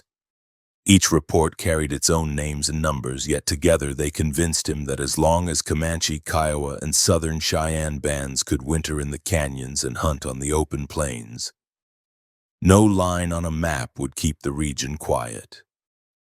Adobe walls showed that those bands could still gather several hundred warriors for a planned attack far from any agency. Sheridan's earlier experiences shaped his reaction. As a cavalry commander in the Civil War, he had used fast-mounted forces and coordinated movements to break the logistical backbone of Confederate armies in the Shenandoah Valley. He had seen how burning barns, seizing crops, and destroying rail lines could break resistance more quickly than chasing scattered units alone. On the plains, he adapted that thinking to a different environment. Here the sources of strength for mounted tribes were horses, buffalo herds, and scattered family camps that could move quickly. The fight at Adobe Walls convinced him that previous limited campaigns had not gone far enough. Striking a few lodges or capturing a small horse herd had not removed the capacity to raise large war parties. He now aimed to remove that capacity entirely. The language of the telegraphs from Texas officials and frontier officers pushed in the same direction. Messages from the governor of Texas and from district commanders spoke of hostile Indians who had attacked peaceful citizens under the very shadow of a trading post, ignoring treaty obligations and proving in their view that no distinction could be drawn between agency Indians and those who remained free. Local accounts framed Adobe Walls as an assault on a lawful business conducted on open land and demanded that the federal government respond decisively. The tone left little room for half measures. Sheridan understood that if he merely reinforced existing posts or sent out a few short punitive expeditions, the same voices would soon accuse the army of weakness. Within days, Sheridan called senior subordinates to meet and discuss a broader plan. Around map tables in his headquarters and in correspondence with officers at key forts, he laid out a campaign that would send multiple coordinated columns into the Red River and Canadian River country at the same time, from different directions. Instead of one force pushing out and then pulling back, there would be several, moving so that any band trying to slip away from one would be threatened by another. Units based in Texas, Indian Territory, and Kansas would join in a sustained effort over many months, with a clear goal of breaking the ability of Comanche, Kiowa, and Southern Cheyenne bands to live independently off the plains. The structure of the plan reflected both geography and available forces. Sheridan looked to Colonel Ranald Mackenzie and the 4th Cavalry to push north and west from posts such as Fort Concho and Fort Griffin into the heart of the Texas Panhandle. He relied on officers such as Colonel Nelson Miles and others to move south from Kansas and Indian Territory, following the Canadian and its branches. Additional infantry detachments and cavalry companies from forts like Sill and Dodge would act as supporting arms, ready to strike any group driven toward them by the main columns. Each column would carry enough strength in men and firepower to engage large camps on its own, but their real advantage would lie in acting together so that no canyon or plateau could serve as a safe refuge. Sheridan made it clear in orders and letters that the campaign's objective was not a traditional series of set-piece battles.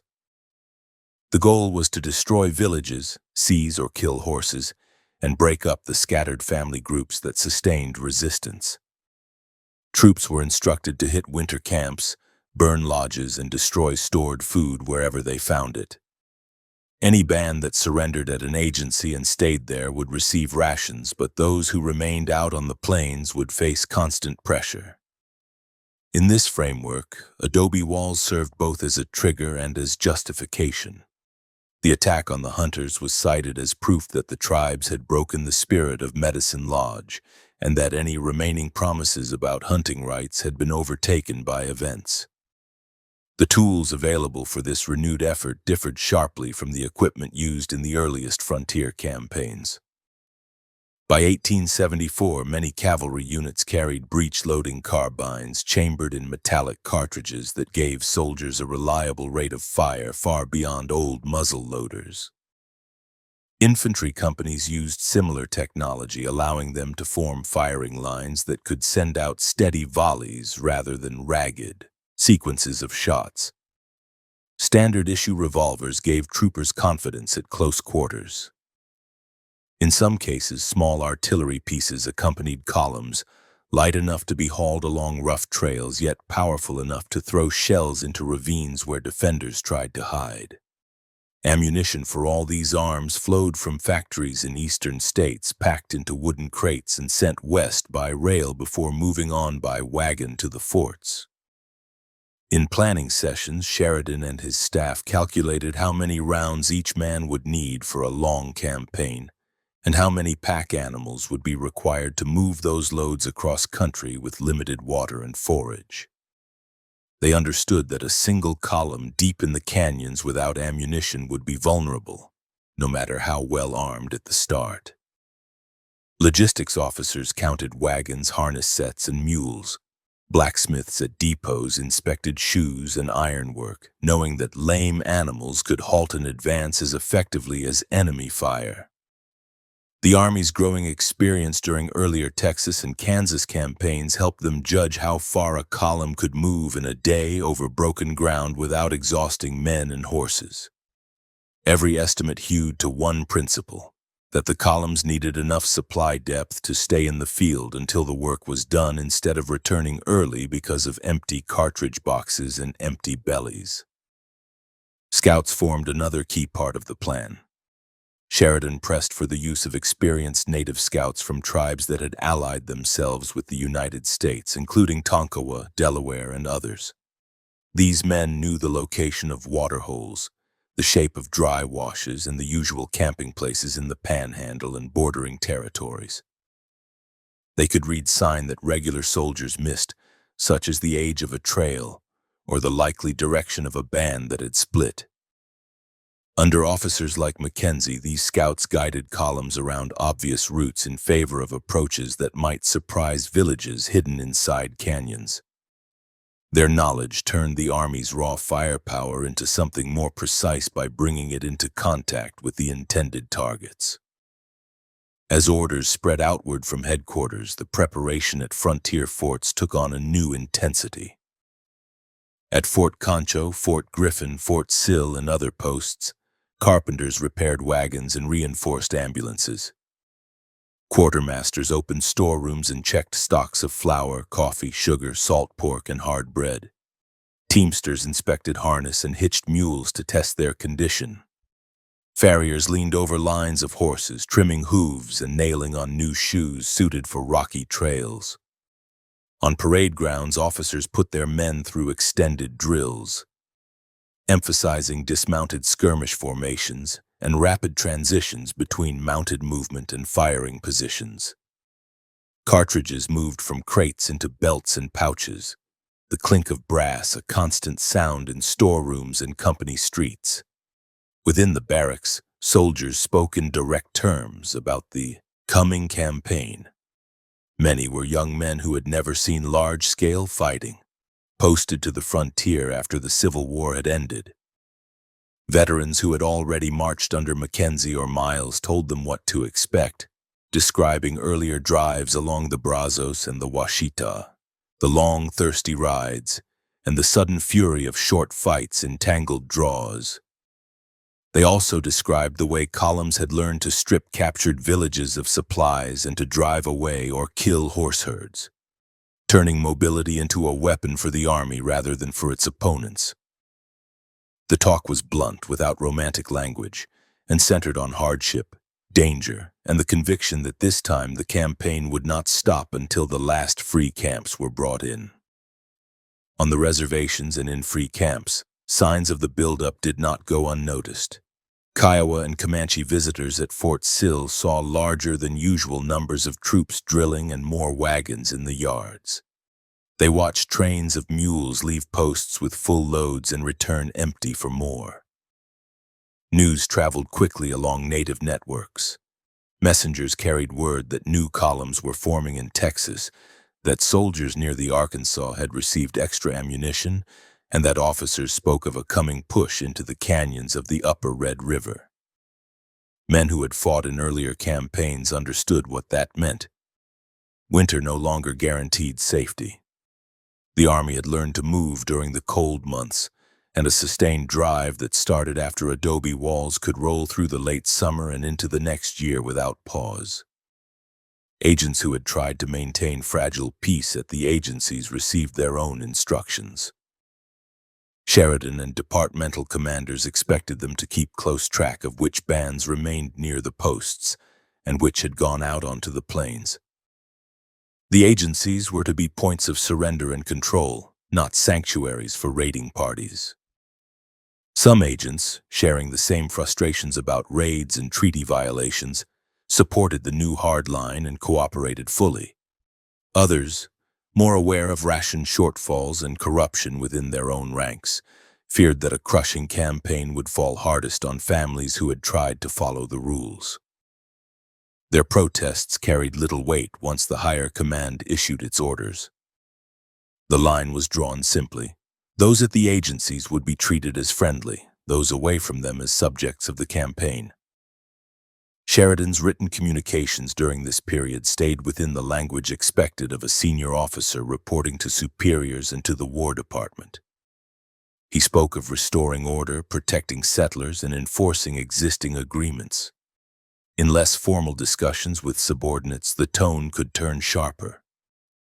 Officers talked about ending the Indian problem in the southern plains by breaking the will and capacity of Comanche, Kiowa, and Cheyenne bands to resist. That did not always mean open statements of extermination, but it did mean a readiness to apply sustained, overwhelming pressure against entire communities, including women and children, by destroying the material basis of their lives on the open range. Adobe walls, in this view, had simply removed the last doubts about whether such measures were justified. In Texas, the news that Sheridan planned a major campaign produced approval among most settlers and officials. Newspapers printed accounts of the adobe walls fight alongside editorials demanding that the Army carry the war into every creek bottom and canyon where any hostile group might hide. Ranchers and townspeople wrote letters praising the hunters who had stood their ground and calling for the removal of any surviving bands from the Panhandle. The expectation among many was that the coming campaign would finally open the entire region to cattle drives, railroads, and permanent settlement without the constant fear of attack. That expectation added political pressure to the timetable. Sheridan knew that delays would bring criticism as well as danger for isolated posts and camps. By late August, the outlines of the plan had solidified into marching orders. Columns in Texas stood ready to move toward the double mountain forks of the Brazos, and then on toward the upper Red River breaks. Units in Indian Territory made preparations to move west from Fort Sill toward the Panhandle. Northern forces watched the Canadian River and its branches. Supply depots had been stocked to the extent possible, and backup plans arranged for moving additional ammunition and food after the column set out. The landscape that had sheltered scattered villages and horse herds for generations now faced an intrusion of organized, heavily armed forces that would not withdraw after a single fight. In that summer of 1874, the gap between the weapons and resources available to the United States Army and those available to the Plains tribes had never been wider. One side organized its campaign through telegraph lines, railroads, and depots, issuing standardized arms and cartridges to units that could be shifted from one district to another with relative ease. The other side relied on shrinking buffalo herds, a limited stock of horses, and a mix of older and newer weapons acquired through uncertain trade. When the columns that Sheridan had ordered began to move, they carried with them not only men and guns, but a deliberate design to strip away the last advantages that distance and mobility had given to the Comanche, Kiowa, and Southern Cheyenne. The preparations made in the weeks after adobe walls turned the coming campaign into something different from earlier raids and responses, a sustained drive meant to show on the ground how far American firepower could reach once High Command committed to using it without pause. August 14, 1874. Heat pressed down on the rolling country along the double mountain fork of the Brazos River as Colonel Ranald Mackenzie's column moved west. A long file of 4th Cavalry troopers, pack mules, wagons, and scouts tracing a pale line of dust through mesquite and bunchgrass toward the broken country that led into the Texas Panhandle. The riverbed held only scattered pools between stretches of dry sand, and each halt brought men and horses crowding toward muddy water while non-commissioned officers shouted to keep some order. Above them, the twin solitary buttes known as the Double Mountains stood out against the sky, landmarks that officers used to fix their position on rough-sketched maps that matched only partly with the land under their horses' hooves. The column had left its home posts with full panniers and cartridge boxes, but the miles already showed on man and animal. Troopers' blue shirts clung to their backs with sweat, and horses' flanks shone dark under dust. Every man carried a carbine slung at his side, a revolver at his belt, and a knife or bayonet tucked where it could be reached if needed. Pack mules staggered under loads of ammunition, hard bread, salt meat, and coffee. Farriers walked along the line from time to time, checking for loose shoes because a broken hoof out here could mean a useless mount, and a man on foot in country where that often meant death if any serious contact came. Tonkawa and other native scouts rode ahead and on the flanks, their eyes constantly moving. They examined faint tracks near the river crossings, dismounted to feel for the freshness of dung and hoof prints, and studied distant rises for any sign of smoke. They pointed out old campsites where grass still showed signs of tethering and where ash lay under scattered stones. The troopers behind them might see only another patch of scrub and rock, but the scouts read a record of movements that told them how recently Comanche or Kiowa families had passed through and in which direction they had gone. Mackenzie listened to their assessments and adjusted his route, bending the line of march toward areas where sign had grown thicker. When the column reached a narrow valley that showed fresh horse tracks leading toward the north, Mackenzie ordered a halt long enough to reconnoiter. Small detachments moved out under junior officers with scouts at their head, instructed to follow the trail just far enough to judge whether it belonged to a small hunting party or to a larger village moving with its lodges and children. Dust hung in the heat as the main body waited. Men leaning in their saddles or sliding to the ground to rest next to their horses.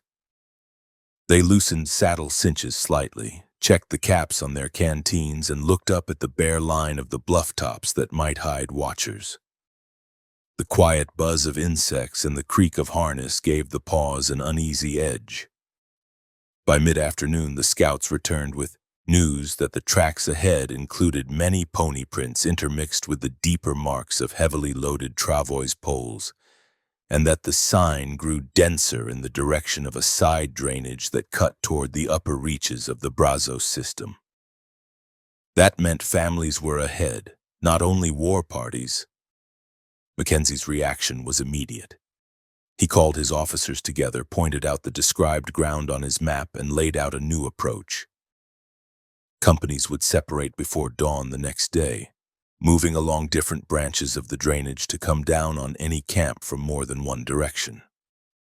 The pack train would lag slightly behind, guarded by a portion of the command, ready to supply ammunition once contact began. Night brought little relief from the temperature. The men made small fires in hollows to heat coffee and cook strips of salt pork, then rolled in their blankets with carbines close at hand. Pickets led horses to such water as could be found, watching the darkness for any movement. The scouts and a few chosen troopers rode out again after moonrise, following the trail far enough to confirm that the village ahead had stopped for the night rather than continuing its flight. They returned with word of distant dog barks and the faint glow of campfires hidden among trees in a side canyon. With that report, Mackenzie set the time for the next morning's movement. Before first light, the companies moved off in near silence. Saddles creaked softly. Spurs brushed against stirrups. Men spoke in low voices or not at all. Each company followed its assigned draw, guided by scouts who knew where the gullies connected and where natural benches could carry horses around obstacles. The goal was to reach positions above the valley where the village lay just as the first usable light arrived, when most of the people below would be waking but not yet scattered into daytime tasks. Troopers who had fought at earlier villages remembered other mornings when tents or teepees had come into view beneath them just as horses broke into a downhill run. As the gray line on the eastern horizon brightened, the ground under the hooves began to show more detail.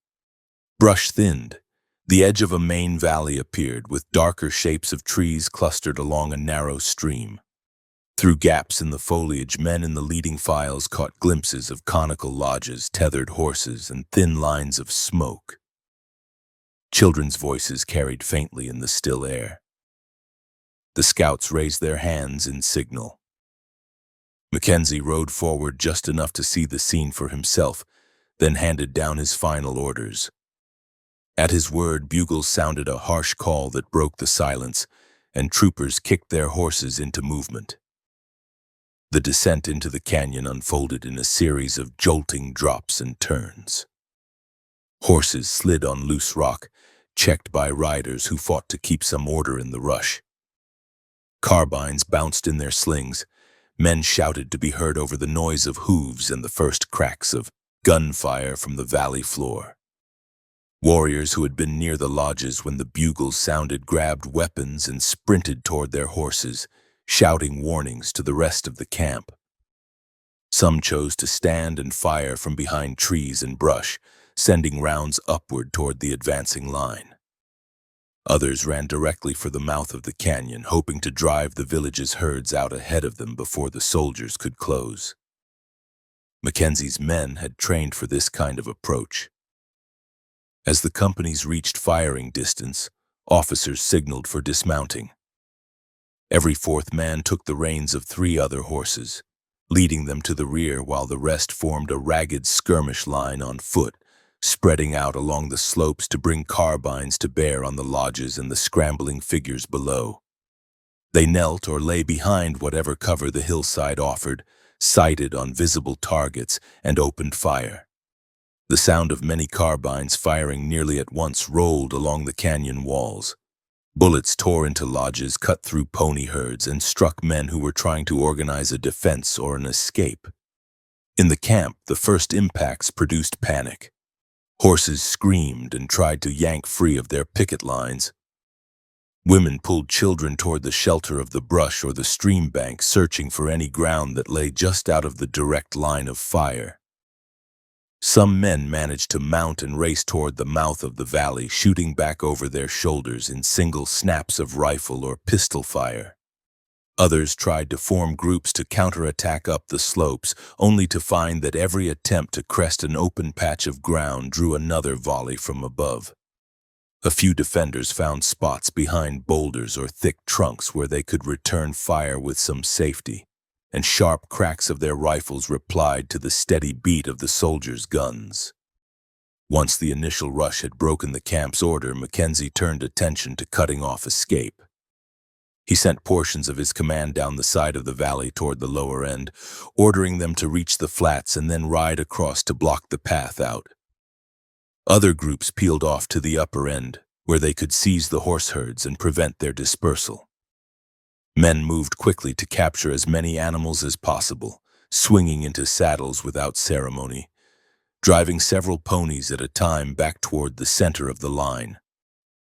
Whenever a mounted warrior tried to rally the herd toward an opening, he found carbine fire waiting. The skirmish turned from immediate combat into a systematic dismantling of the village. Once most organized resistance ended, soldiers moved through the lodges, gathering weapons, ammunition, and any items that might be of use, and piling them for later division or destruction. They slashed lodge covers, tore down poles, and cast household goods aside. Food caches hidden in pits or suspended from branches were found and emptied. Dried meat, corn, and other stored supplies were scattered on the ground or burned. For families who had counted on those stores to carry them through the coming cold season, the loss meant a change from scarce comfort to near certain hunger. Not all encounters that week were as large as this one, but each followed a similar pattern once contact was made. Columns that struck smaller encampments did not simply exchange fire and ride on. They broke shelters, took animals, and destroyed supplies. In some cases, troops found only hastily abandoned campsites and a few stragglers who were captured. In others, scattered defenders fought from rocks and gullies for hours, trading shots with the advancing lines until evening light made aiming difficult. Each time, the Army's advantage in numbers, position, and sustained ammunition supply allowed it to push forward until every usable item in the area had been accounted for. The country they crossed during these weeks tested every aspect of the plan. The edge of the Llano Estacado offered little shade and long stretches without reliable water. Soldiers rode for most of the day over land broken only by low ridges and dry washes. Dust coated their faces and clothing. Canteens ran low between stops, and officers had to decide whether to halt earlier than planned or push onto a known waterhole at the risk of arriving with men and horses in poor shape to fight. Heat brought its own casualties in the form of men who dropped out of the line with dizziness and animals that stumbled and refused to rise. Yet the existence of multiple columns in the field created a pressure on native bands that had not existed when only a single force tried to cover such ground. While Mackenzie's men worked the Double Mountain Fork and neighboring drainages, other commands moved along the Canadian and through adjacent territory. Columns under different officers followed separate but related routes, each seeking signs of Comanche, Kiowa, or Southern Cheyenne movement. When one column encountered resistance or smashed a village, reports eventually reached the others, which adjusted their paths to catch any groups pushed away from the first contact. The combined effect narrowed the choices available to those trying to evade the campaign. Trails that once led from one safe valley to another now ended in areas where other soldiers already patrolled. For the families trying to stay ahead of these advances, each day brought decisions made under worsening conditions. Bands that had scattered after adobe walls and after earlier strikes now tried to regroup in the deeper canyons that cut into the high plains, especially along the upper forks of the Red River. News passed between camps that smaller valleys near the Brazos and the Canadian had become dangerous. People who set up lodges in such places risked waking to find blue-coated soldiers on the heights above them. The loss of horses in earlier encounters limited how quickly some groups could move, forcing them to abandon possessions that would have slowed them further and to travel more on foot. The Army's firepower played out in these marches and skirmishes not only in direct killing, but in the way it allowed columns to maintain contact once they found a trail. Because carbines and revolvers could be counted on to function in dry, dusty conditions. And because supply trains brought standard ammunition, commanders did not need to conserve rounds as earlier forces sometimes had. They could order heavy fire in an initial encounter to break resistance, then detach portions of their commands to pursue any fleeing groups without worrying that a few hours of shooting would empty their cartridge boxes. That confidence turned each sighting of an enemy into an opportunity to press hard, rather than a choice between engagement and preservation of limited powder and lead. In one sharp fight along a narrow tributary of the Red River's upper basin, a detachment of cavalry under a junior officer chased a mixed group of Comanche and Kiowa riders who had been spotted trying to move a small herd out of reach. The chase covered several miles of rough ground, with both sides firing as they rode. The soldiers' carbines, loaded with metallic cartridges, allowed them to shoot without slowing to a crawl, while many of the native riders, carrying a mix of older muzzle loaders and limited repeating rifles, had to break off periodically to reload or conserve the few shots they possessed. Eventually, the troopers closed enough to force the group into a rocky pocket where further flight with the herd became impossible, and more animals fell into army hands. Each such incident, when viewed alone, might have seemed minor. A few people killed or wounded, a certain number of horses captured, a handful of rifles taken. Over the weeks, however, the accumulation wore down the capacity of free bands to function. Animals lost to one column could not be replaced easily when other columns blocked access to traditional horse-stealing grounds. Food destroyed in one canyon could not be replenished through normal hunting when buffalo herds had already shrunk, and when movement itself attracted pursuit. The sustained nature of the campaign meant there were no long pauses in which devastated villages could recover. Among the soldiers, the grind of this effort took its own toll. Men buried comrades who fell in ambushes or in exchanges of fire from unseen marksmen on high ground. They doctored their own minor wounds, cleaned weapons at night, and tried to scrape off some of the red dust that clung to everything. Letters home, when they could be written and sent, described long rides, scarce water, and the sense of moving through a land where every rise might hide hostile eyes.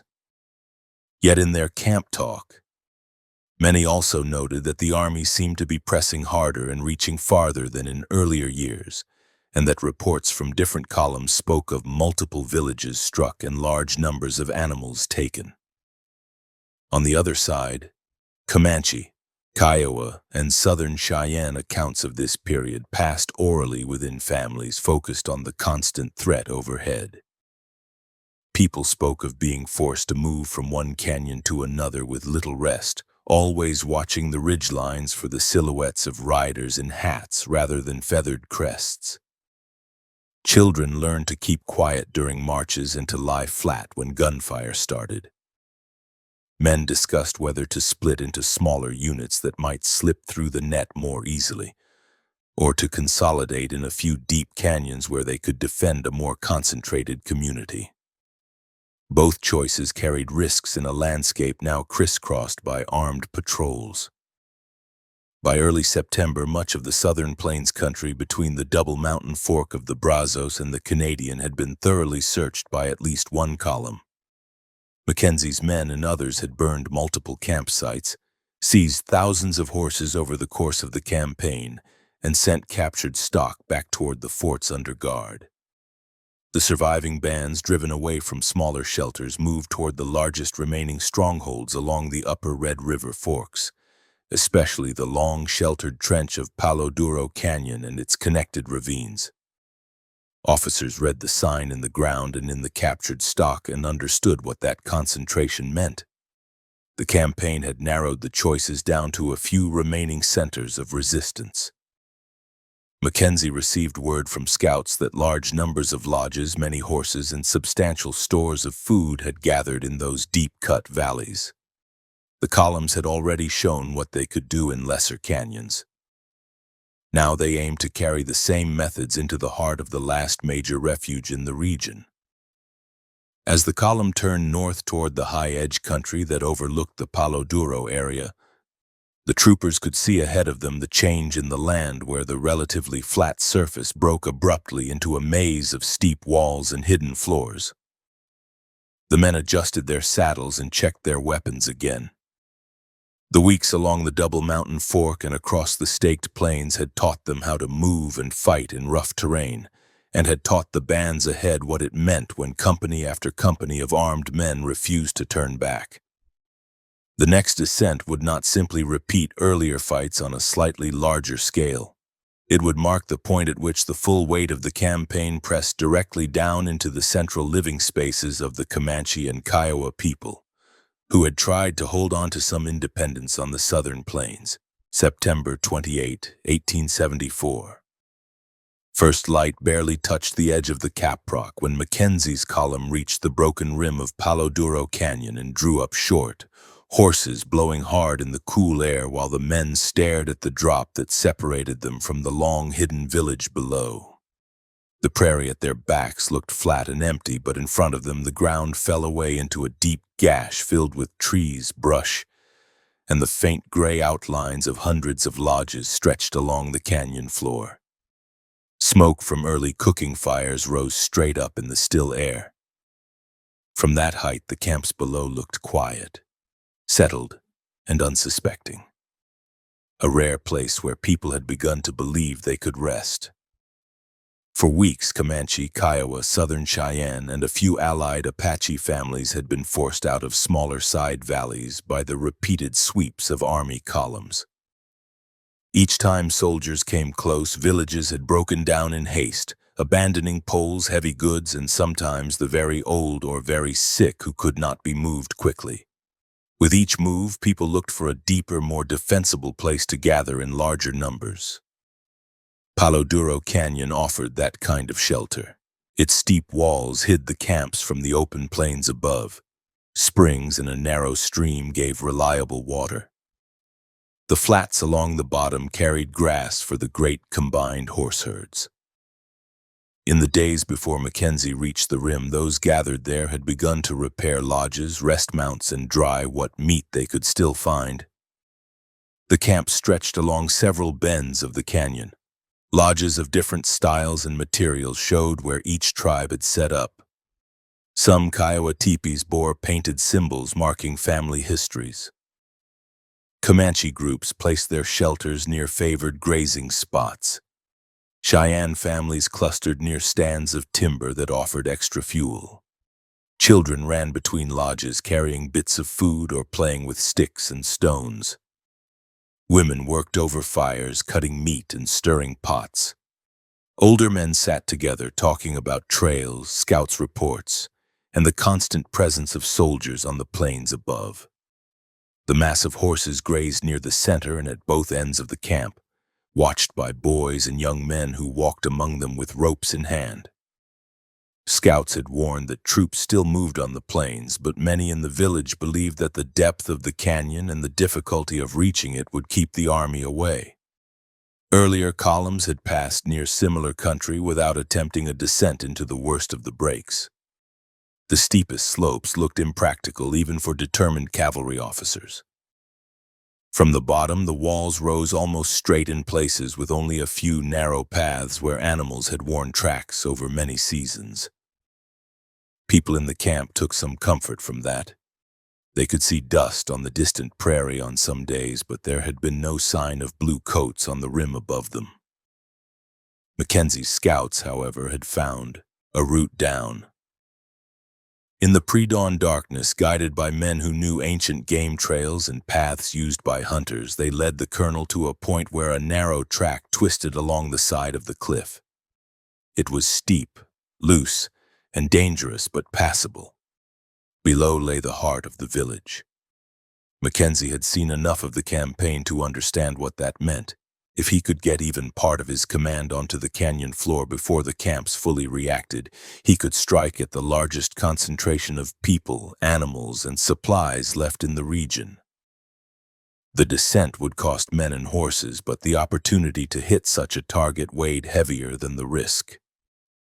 He ordered companies to dismount and begin leading their horses down in single file. Troopers eased their way onto the path, gripping manes and reins, boots sliding on loose rock. Some sections required them to turn sideways and inch along with their backs against the cliff. Hooves knocked stones free that rattled down toward the bottom. A few animals lost footing, stumbled, and had to be held up by frantic pulling. One or two went over, taking their riders or pack loads with them, bodies tumbling out of control until they struck ledges far below. Shouts and curses echoed off the walls, but the line continued downward because there was no room to turn an entire column around on that narrow shelf. From the canyon floor, the first clear warning came when scattered riders outside the edge of the camp looked up and saw men and horses appearing on the high rim and on the sloping trail, dark shapes against the growing light. Some thought at first that these were returning scouts. Then they saw the glint of carbines and sabers. Cries of alarm sounded, cutting across the early morning sounds of cooking and talking. Warriors grabbed weapons and ran toward their horses. Women called out to children and tried to gather them. Dogs barked and darted through the lodges. As more of the command reached positions where they could see clear sections of the village, officers ordered men to load and be ready. Some troopers on the rim dismounted and took up positions prone along the edge, using rocks as rests for their carbines. Others, already partway down the trail, braced themselves on small shelves and sighted into the camp from an angle. The first shots came from these higher positions, sharp cracks that echoed between the walls. Bullets slammed into lodges, cut down ponies being rushed in from grazing spots, and struck men who were running across open ground. The range from rim to valley floor lay well within the reach of the army's weapons. Down below, the scene dissolved into disorder. In one part of the camp, a group of warriors succeeded in reaching a cluster of horses and mounting quickly. They raced toward the mouth of the canyon, hoping to clear the village before the soldiers came fully down. In another section, men tried to form a line behind fallen logs and boulders to return fire, aiming upward at the moving figures on the slopes. Women grabbed small children and directed older ones toward side draws that might offer cover. Some people threw what food and clothing they could into hurried bundles, but most realized that there was no time to save much of anything. Mackenzie's immediate goal was to prevent an orderly escape with the herds. He sent descending companies toward the largest concentrations of animals, shouting for them to seize control of the grazing grounds as soon as their feet reached level ground. Once the first cavalrymen came off the steepest section of the path, they swung into saddles and rode hard toward the panicked horses.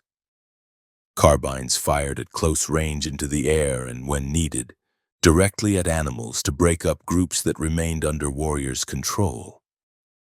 Rope handlers grabbed halters and lead lines. Within a short span of time, a large portion of the combined horse herd had fallen into army hands, driven toward the center of the makeshift perimeter now forming on the canyon floor. Skirmishing continued around the edges of the camp. Some Comanche and Kiowa fighters used the uneven ground and clumps of brush to fire from cover. A few managed to delay parts of the advance temporarily, forcing troopers to drop and use their own rifles from kneeling or prone positions. Occasional shots from defenders found gaps in the cavalry line, sending soldiers to the ground wounded or dead. In at least one spot, a small group of warriors launched a short charge to buy time for their families to climb into a side ravine. They rode fast into a hail of fire and then disappeared in a knot of dust, leaving several bodies behind. The army's controlled volleys and superior numbers at close range made such efforts costly. For many in the village, the choice came down to staying near their belongings under fire or fleeing with almost nothing into the side draws. Most chose to run. Mothers coaxed or dragged children up steep paths, leaving behind cooking pots still warm. Old people struggled to climb, resting against rocks whenever they could. A few fell and could not continue. Lodges that had taken hours to raise and decorate now stood abandoned, their doors flapping open in the breeze that funneled through the canyon. Bundles of clothing, tools, blankets, and sacred items sat inside with no one able to carry them away. Once Mackenzie judged that organized resistance had broken and that most of the people had either fled into the side canyons or moved down the main trench beyond his immediate reach. He turned the operation toward its other core tasks. Troops moved systematically through the camp, lodge by lodge. In each shelter they searched for weapons, powder, lead, and ammunition. Rifles and ammunition pouches were gathered and stacked. Bows and lances were thrown into piles.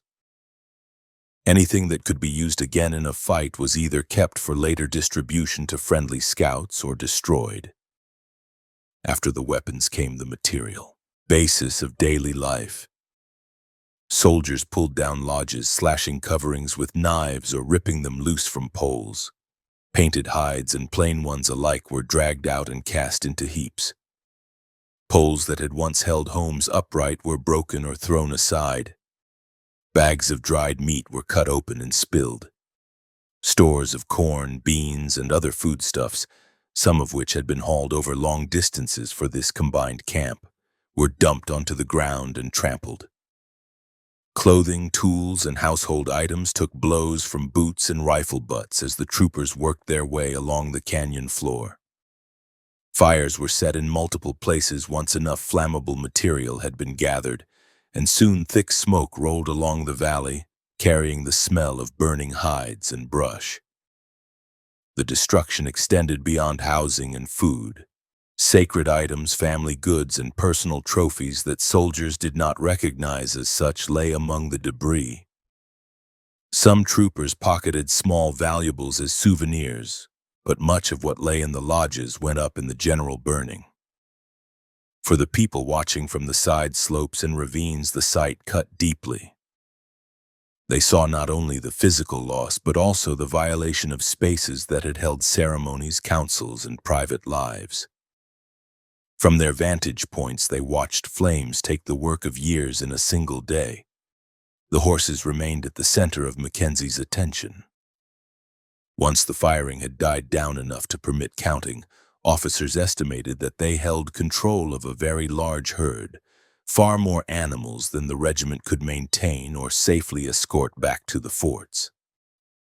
If left in the canyon or turned loose nearby, many would be recaptured by the original owners as soon as the soldiers moved on. Months of campaign planning had emphasized that cutting off mobility was as important as destroying food. That logic led to one of the most brutal and decisive acts of the entire operation. After sorting out a smaller number of the best animals for army use, Mackenzie ordered the remainder driven out of the canyon and along the trail toward the higher ground. Troopers forced the mass of horses up the path in a strung-out line, using gunshots, shouts, and pressure from the sides to keep them moving. From the slopes and distant ledges, Comanche and Kiowa watchers saw long lines of their stolen animals leaving the canyon under armed guard. Some tried sporadic rifle fire at extreme range, but their bullets fell short or scattered, and they lacked the numbers and ammunition to mount a serious rescue effort. Once the herd reached a selected spot on the plains far enough from the canyon to make any quick recapture impossible, the killing began.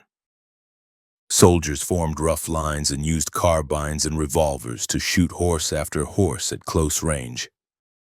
The animals, jammed together and confused, tried to break away, but men rode around them, driving them back toward the center and firing until they fell.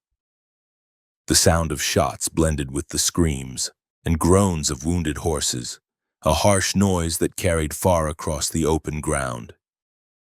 Dust, blood, and sweat mixed under the midday sun. By the time the firing slowed, thousands of animals that had once carried families and warriors lay dead or dying in tangled heaps. Only the smaller remuda chosen for army service remained standing under control. The decision to slaughter the horses instead of keeping them all reflected the same calculation that had shaped the entire campaign. The army was not simply winning individual engagements. It intended to make it impossible for the Comanche, Kiowa, and their allies to continue living as mounted, independent peoples on the southern plains. Without large herds, they could not hunt buffalo over long distances, move quickly from one refuge to another, or launch sizable raids into Texas. The carcasses on the flats near Palo Duro Canyon spelled out that reality in a way no formal statement could. Back in the canyon, smoke still rose from the ruins of the village. Soldiers finished their work among the remains of the lodges, then regrouped and prepared to move on. Casualties among the regiment were relatively light compared to the scale of the operation, a fact that officers noted with satisfaction. They had carried out a major strike at the heart of their opponent's living space without suffering the losses that might have accompanied a more drawn-out fight in the open. Reports written afterwards emphasized the number of lodges destroyed, the volume of stored food burned, and the size of the horse herd taken and killed. For the people driven out of Palo Duro, the days that followed brought a different kind of battle. Without shelters, most of their possessions, or their horses, they faced the coming cold season on foot, with small children, elders, and few supplies. Those who had escaped with one or two mounts had to choose who rode and who walked. Families moved slowly through side canyons and over rough country, trying to avoid further contact with patrols. Hunger pressed them almost immediately. There was little time or energy to hunt in an organized way. Many relied on whatever small caches of food they had hidden outside the main camp. But those stores had never been meant to support entire bands for any length of time. Around the fires built hastily in new, exposed campsites, people talked about what they had seen from the canyon walls. They described soldiers coming down a path that most had thought too dangerous for such a large force. They spoke of the steady, deliberate firing from rim and slope, the manner in which troopers seized the herds, and the sight of burning lodges lined up along the valley. They remembered the long lines of horses driven out under guard and the distant sound of gunshots that marked the slaughter on the plains above. The shock came not only from the immediate terror, but from the realization that their last major refuge could be reached and stripped in a single day by regular troops backed by ample ammunition and strict orders. Mackenzie's command turned back toward the forts with the selected remuda, prisoners, and captured goods that had been judged worth saving. Behind them, the blackened remains of the camp and the rotting horse carcasses carried flies and scavengers. The canyon that had held the combined community now stood largely empty, its bare poles and charred rings a record of what had happened. In reports to higher headquarters, officers framed the operation as a decisive blow that would hasten the end of resistance. They knew that without horses or supplies, the surviving bands could not remain long in the open country.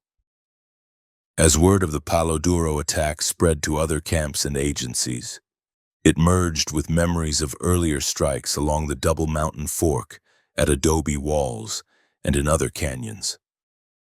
Taken together, these events showed a pattern. The United States did not rely on isolated clashes or short expeditions. It moved coordinated forces into the deepest strongholds, brought heavy firepower to bear from positions of advantage, and then removed or destroyed the means by which its opponents might recover. After Palo Duro Canyon, the remaining Comanche, Kiowa, and Southern Cheyenne leaders had fewer choices. Many would soon ride into forts such as Sill and Reno to surrender, bringing in the last scattered groups under a system that had been enforced not by promises alone, but by the carbine volleys and horse killings that had emptied their last real shelter on the southern plains. October 1874. Cold wind cut across the open country between the upper forks of the Red River and the Canadian as scattered groups of Comanche, Kiowa, and Southern Cheyenne families moved through broken draws with almost no horses and very little food, turning their backs on the burned remains of Palo Duro Canyon and the other smashed camps left behind by the Army's summer and autumn sweeps. Frost showed along the edges of shallow pools each morning. Buffalo that once had darkened these same valleys now appeared only in small, skittish groups that bolted at the first sign of riders. Families that had spent generations measuring the seasons by the movement of the herds now measured their days by how many children could still walk and how many elders could rise to continue the march. Behind them, soldiers remained in the field. Columns that had smashed the canyon villages did not immediately return to their posts to rest. Smaller detachments stayed out along the main trails and watercourses, watching for any sign that the survivors were trying to regroup in new hiding places. Scouts read faint tracks over the hard ground, following footprints and the marks left by travois poles that were now often dragged by women and older boys instead of by horses.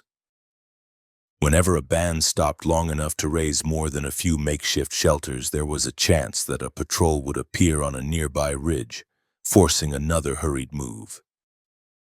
The constant pressure meant that the flight from the broken camps never turned into an orderly relocation.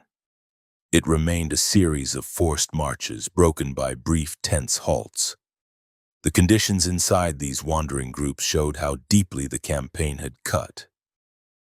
Many warriors who had once carried rifles and rode good horses now walked on bleeding feet, with only a blanket around their shoulders and perhaps a bow or a worn pistol in hand. Some women who had tended lodge fires and settled camps now leaned into the traces of makeshift travois, their shoulders raw under the straps. Children stumbled along with loosened moccasins or bare feet, shivering in the wind. Nights brought thin fires fed with scrub and roots dug from frozen ground. Meals consisted of scraps saved from before the canyon raids. Small pieces of dried meat hidden in personal bags. Thin soups made from whatever could be boiled. Coughs and low fevers spread, especially among the very young and the very old. Hunting parties still went out whenever they could. Men who had once chosen their shots carefully among vast herds now rode or walked for many miles just to find a few scattered animals. Without large horse herds, it was difficult to surround or drive game. Hunters often returned with only one or two thin carcasses, which were quickly divided among many mouths. Sometimes they came back empty-handed, their faces drawn with frustration and fatigue. Every unsuccessful hunt made the choice sharper for the bands that still tried to hold to the open country. They could continue to move, risking death from exposure and starvation, or they could move toward the forts and agencies they had long regarded as traps. On the Army side, officers noted the same signs of strain and wrote them into their reports. Patrols encountered small groups that did not try to fight, but instead raised improvised white flags or sent forward elders carrying sticks with bits of cloth attached. In some cases, men approached alone to talk, saying that their people had no more horses and no more buffalo meat, and asking what would happen if they came in. The orders given to field officers left little room for negotiation. Those who surrendered would be disarmed and taken to Fort Sill, Fort Reno, or other designated agencies. Those who did not would be treated as hostile and pursued until they either surrendered or were killed. Fort Sill and the posts around it felt these changes as a physical influx. In the early months of the campaign, the fort had seen a steady flow of visitors, messengers, and small groups seeking rations. By late autumn, that flow turned into a stream of worn-out bands arriving under escort or on their own. Guards at the post watched as lines of exhausted people appeared along the access roads, some carrying makeshift poles over their shoulders with small bundles dangling from them, others supporting relatives who could barely stand. Army officers directed these new arrivals to designated areas near the agencies where they would be counted, registered, and fed according to revised ration lists. The process of surrender followed a hard sequence for each group. Upon arrival, men were ordered to stack their weapons under the eyes of soldiers. Rifles, shotguns, pistols, bows, and lances were piled together, inspected, and usually taken into Army stores. Ammunition belts and powder horns were stripped away. This step was not symbolic alone. Officers intended to remove any immediate capacity for organized resistance. After the disarmament came the count. Clerks and interpreters walked among the gathered families, writing down names, approximate ages, and family connections as best they could in ledgers that reduced complex social networks to lines on a page. The people being counted often shivered while waiting, wrapped in thin blankets or old robes, trying to keep children from crying from hunger. Rations at the agencies themselves remained uncertain. The influx of new people strained systems that had never functioned smoothly. Agents who had already complained about shortages now faced far more mouths to feed. Herds of beef cattle driven to the posts could be slaughtered and distributed, but flour, sugar, and coffee depended on wagon trains coming from distant railheads. Weather, bad roads, and corruption still affected those shipments, just as they had in earlier years. As a result, some surrendered bands found that coming in did not end hunger. It merely replaced the uncertain hunt with equally uncertain allotments. Long lines formed on issue days, with women and older children waiting for hours to receive small quantities of food that could not easily be stretched to cover the gaps between distributions. Winter deepened the crisis. Snowstorms swept the plains, covering what little grass remained and making travel even harder for any group still outside the agency system.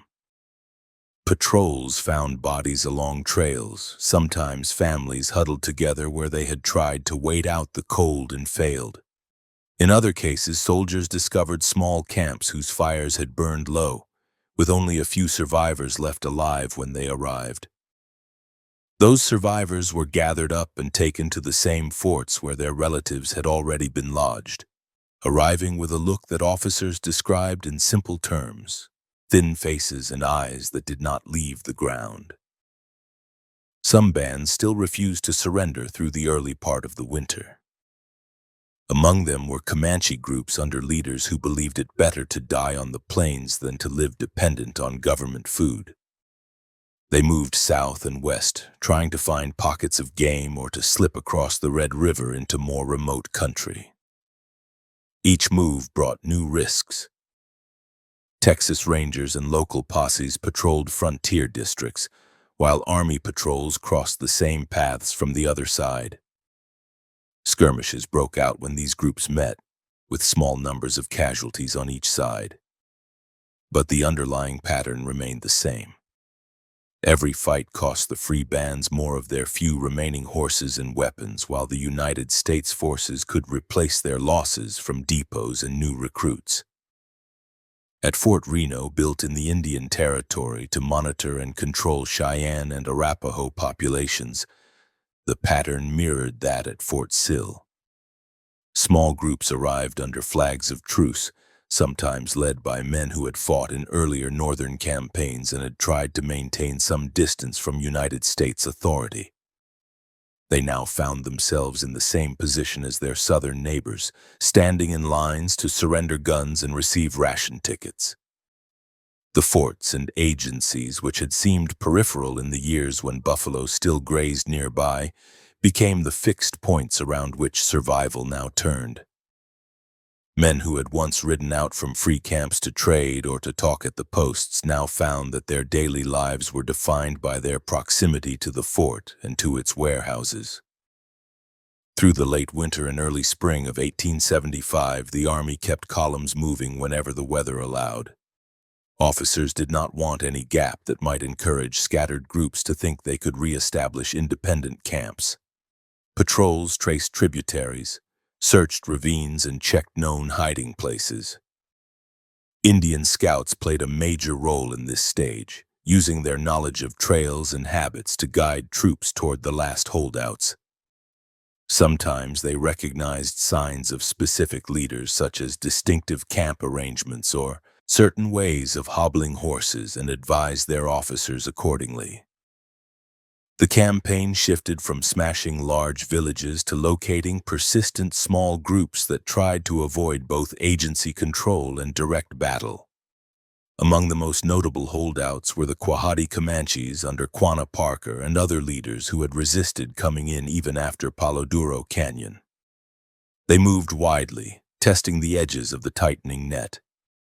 Scouts reported sightings of their tracks in several areas, and rumors spread among agency populations that these free bands had somehow found better hunting or safer ground. The truth remained harsher. They too faced hunger and constant movement, and their efforts to stay away from the forts grew more costly with each passing month. When they approached agency camps in secret to visit relatives or seek information, they heard the same stories of shortages and tight control, but also saw that at least some food and shelter could be had behind the lines laid down by the Army. Pressure came from within as well as from outside force. Women with starving children and elders whose strength had waned argued for surrender during camp councils. They pointed out that continuing to wander with almost no horses and little ammunition would not bring back the buffalo or reverse the destruction of the villages. Younger fighters who felt the humiliation of defeat and the loss of independence more sharply often pushed to stay free as long as possible, but even they could not ignore the physical toll. As bodies grew thinner and diseases spread in the close confines of improvised winter shelters, more voices began to say that walking into Fort Sill, however bitter, offered the only way to keep families alive. At the forts, officers listened carefully for any signs that these last major bands might be ready to come in. Interpreters who spoke Comanche, Kiowa, and Cheyenne languages moved through the agency camps, asking relatives if they had heard from those still outside. Sometimes messages came in the form of small gifts or symbolic items left where trusted people would find them. At other times, emissaries entered openly under informal truces to feel out what treatment they might expect if they led their bands to surrender. Commanders answered with firm but clear terms. All weapons would be surrendered, the bands would be counted and settled on the reservation. Rations would be issued according to established schedules. No promises were made that life would be easy, only that those who came in would not be hunted further as enemy forces. Spring brought thawing ground and increased movement. Streams swelled briefly with meltwater before shrinking again. Grass began to green in patches. These changes eased some of the physical hardship, but did not alter the basic imbalance of power. The army still held the forts, the stockpiles of arms, and the authority to send patrols wherever needed. The buffalo herds did not rebound. Bones still lay, scattered across the plains, mute evidence of the years of hide hunting. For the tribes of the southern plains, the choice that had been forced on them over the previous summer and winter now had to be made final. In late May and early June of 1875, the decision by Quanah Parker and the remaining free Quahati Comanches to ride into Fort Sill marked a closing moment in this long confrontation. When their column approached, soldiers at the post saw a line of tired riders leading horses that showed the wear of years of hard use and months of privation. Women and children rode double or clung to the sides of travois. Men sat with straight backs but hollow cheeks, their clothing faded and patched. As they neared the fort, they passed fields where agency Indians had begun to break the ground for planting under the supervision of government instructors, a sight that underscored how sharply the world had changed since the days when these same riders had ranged unchecked across the open plains. At the designated place outside the post, the formal surrender took place. Leaders dismounted and walked forward to meet the officers, flanked by interpreters. The exchange of words, brief and practical, confirmed what had already been arranged in messages and talks through intermediaries. The men brought their weapons forward and handed them over. Some rifles had been carefully wrapped and protected during the long months outside, a sign of how important they had remained in the minds of their owners even as ammunition grew scarce. Now they lay in piles under the eyes of soldiers who counted them and carried them away. The act severed, in a direct and visible way, the link between the Quahati and the armed independence that had defined their lives for generations. The newcomers joined the growing population around Fort Sill, swelling the number of lodges and makeshift shelters on the reservation land. They received initial rations and were entered in the same ledgers that already listed other surrendered bands. Children stared at the fort's buildings and at the regular movement of soldiers in and out of the gates. Women began the work of setting up new household spaces under conditions they did not choose. Men sat together and spoke about hunts and raids that were now memories rather than plans. The weapons turned in that day did not disappear in an instant, but they moved into storage rooms where they no longer defined the daily balance of power. By early summer, the campaign that had begun in response to the Adobe Walls attack and had driven through the Double Mountain Fork country and into Palo Duro Canyon reached its practical end. The army still patrolled and still maintained its forts, but the pattern changed from searching for large hostile camps to overseeing populations confined near agencies. Reports to higher headquarters describe the Red River War as concluded, its goals achieved by the destruction of villages, the slaughter and seizure of horses, and the forced concentration of tribes onto reservations. The words on those pages could not capture fully what that meant for the people who had been hunted through the winter, but they recorded clearly that organized armed resistance on the southern plains had been broken. For the Comanche, Kiowa, and Southern Cheyenne families now clustered near Fort Sill, Fort Reno, and other posts, the months between October 1874 and June 2, 1875 stood as a dividing line. Before, they had relied on their own horses, weapons, and knowledge of the land to protect their way of life. After, they depended on ration issues controlled by agents and on the decisions of officers who could order patrols but also hold them back. The march into the forts closed one chapter of the Southern Plains story. The next would unfold in the reservation fields, agency schools, and the growing towns that rose along railways and trails across the same country where, only a short time earlier, mounted warriors and buffalo herds had moved with a freedom that no longer existed. July 15, 1875. Sunlight lay over the parade ground at Fort Sill as lines of Comanche, Kiowa, and Apache men waited near the agency buildings for their names to be called. The dust around their worn moccasins scuffed into shallow grooves by many hours of standing. Soldiers drilled in the distance with carbines and bayonets, their movements tight and regular, while wagons creaked past loaded with flour barrels, boxes of bacon, and sacks of coffee.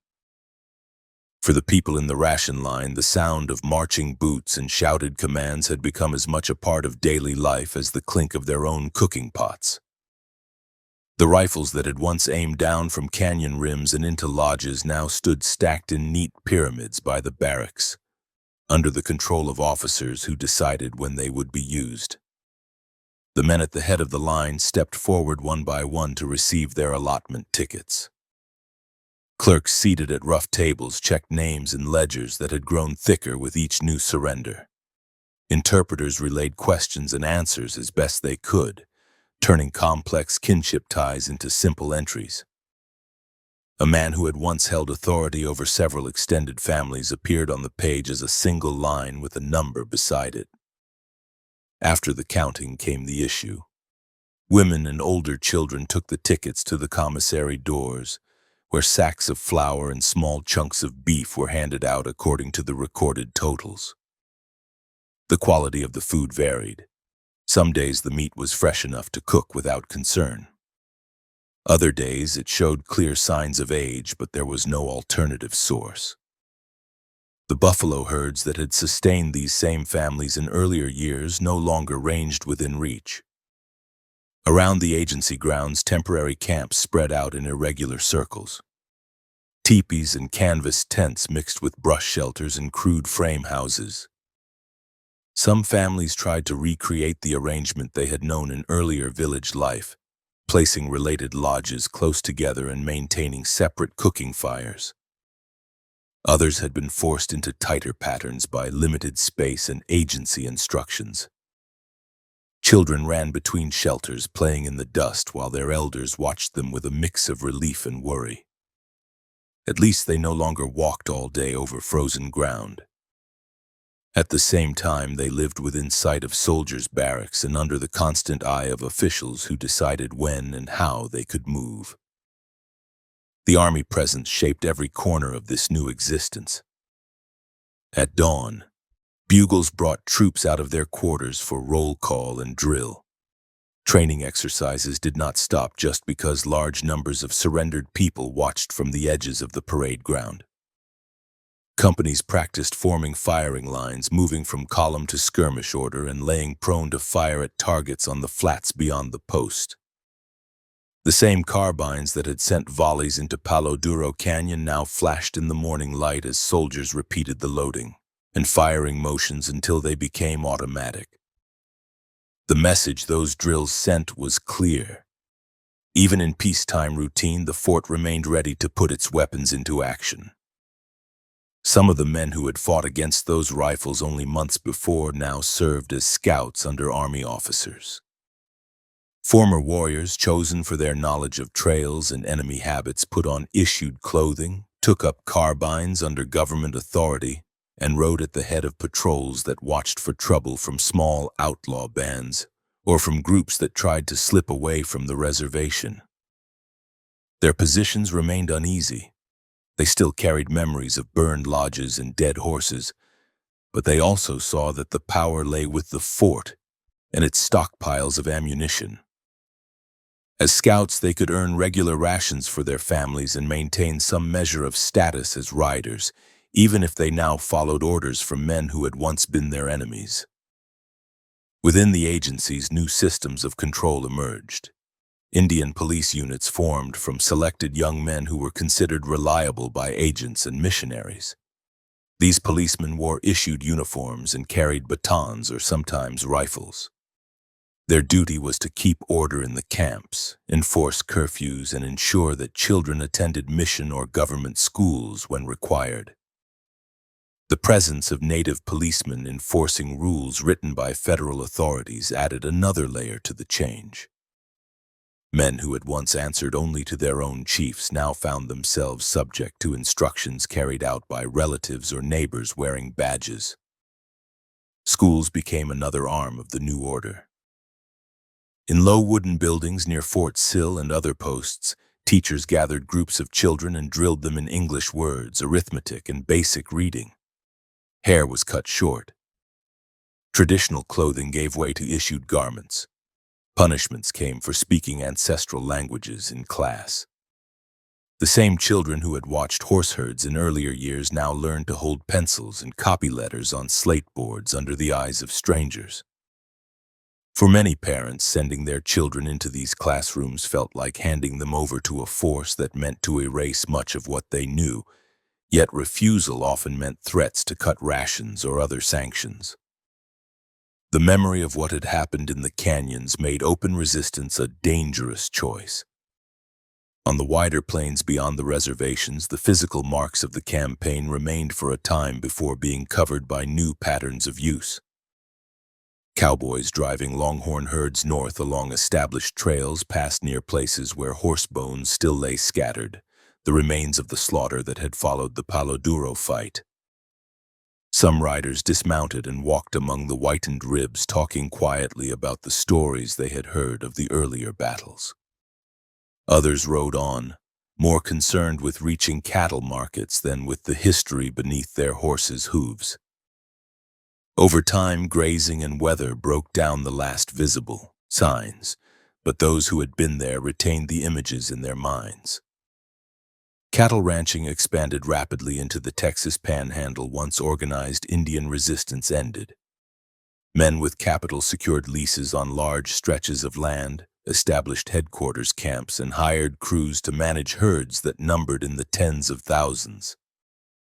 Chuck wagons rolled out in spring with bedrolls and cooking gear, and line riders took up regular circuits to watch for strays and rustlers.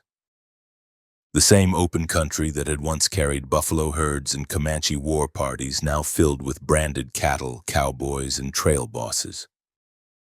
Fences at first remained rare, but by the early 1880s, barbed wire began to appear, stretched across draws and along section lines dividing range that had been open only a few years earlier.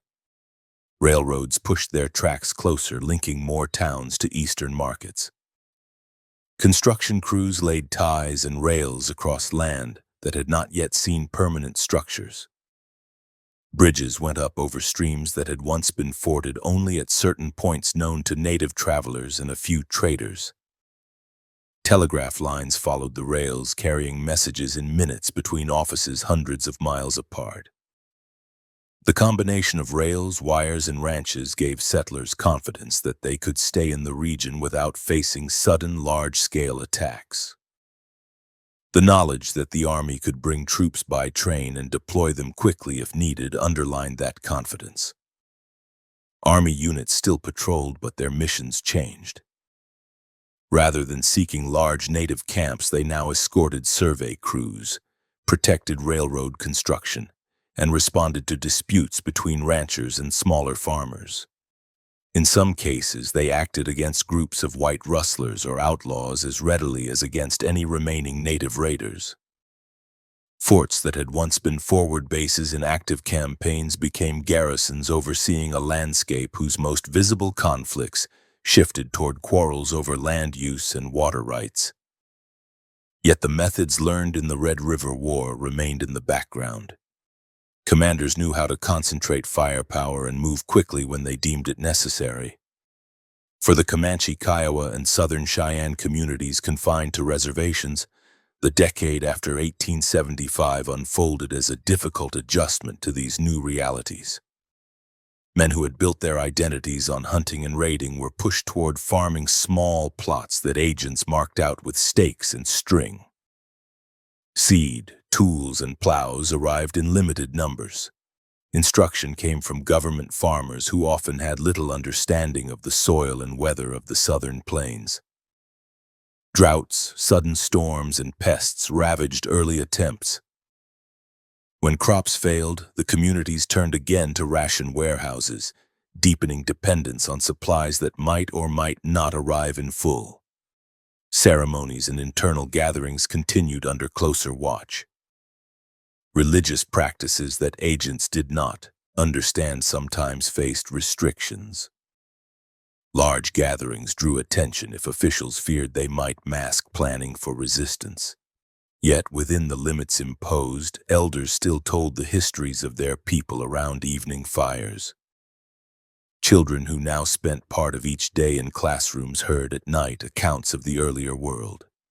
They listened to descriptions of the buffalo hunts, of runs across the staked plains, of the first encounters with raiding parties from other tribes, and of the more recent fights with the soldiers. Those stories included the memory of Medicine Lodge Creek, adobe walls, the canyon campaigns, and the terrible sight of horses shot down in numbers no one had imagined before. These accounts shaped how the younger generation understood the United States. They did not see it only as the agency office or the uniformed teacher. They heard that beyond those immediate figures stood an industrial system that could produce endless rifles and cartridges, that could send trains across the continent, and that could draw on far more people than the Southern Plains tribes could ever field in battle. The word for soldiers now carried associations with carbine volleys from high ground, shells in ravines, and the grinding advance of columns that did not stop for weather that once would have turned other forces back. Any thought of renewing open war had to reckon with that hard knowledge. From time to time, delegations of tribal leaders traveled east under escort to visit federal officials in distant cities. These trips showed them another side of the power they faced. They saw factories, shipyards, and crowded streets lined with brick buildings. They rode trains that covered in a day distances that once took weeks. Steamships on rivers and coasts carried freight and passengers on schedules that did not depend on the wind. These sights confirmed what they already suspected from the size and reach of the campaigns on their own lands, that the United States drew its strength from a vast population, and from industries that continually supplied its soldiers with weapons and equipment. Meanwhile, in towns growing up along the rail lines in the Panhandle and in Indian Territory, settlers built new lives without always understanding the recent history of the ground they claimed. Merchants opened stores filled with goods brought in by train. Blacksmiths set up forges to shoe horses and repair wagons. Churches and schools went up around central squares. Local newspapers carried notices about cattle sales, court cases, and social gatherings, sometimes alongside brief mention of agency news or of small incidents involving native people. For most readers, the Red River War already lay a few years in the past, and the details of adobe walls or palo duro faded into short summaries or second-hand stories. For those who had lived through those events, however, they remained immediate. Former warriors and soldiers alike could trace on a map or in the dirt with a stick the paths of columns and the locations of camp circles.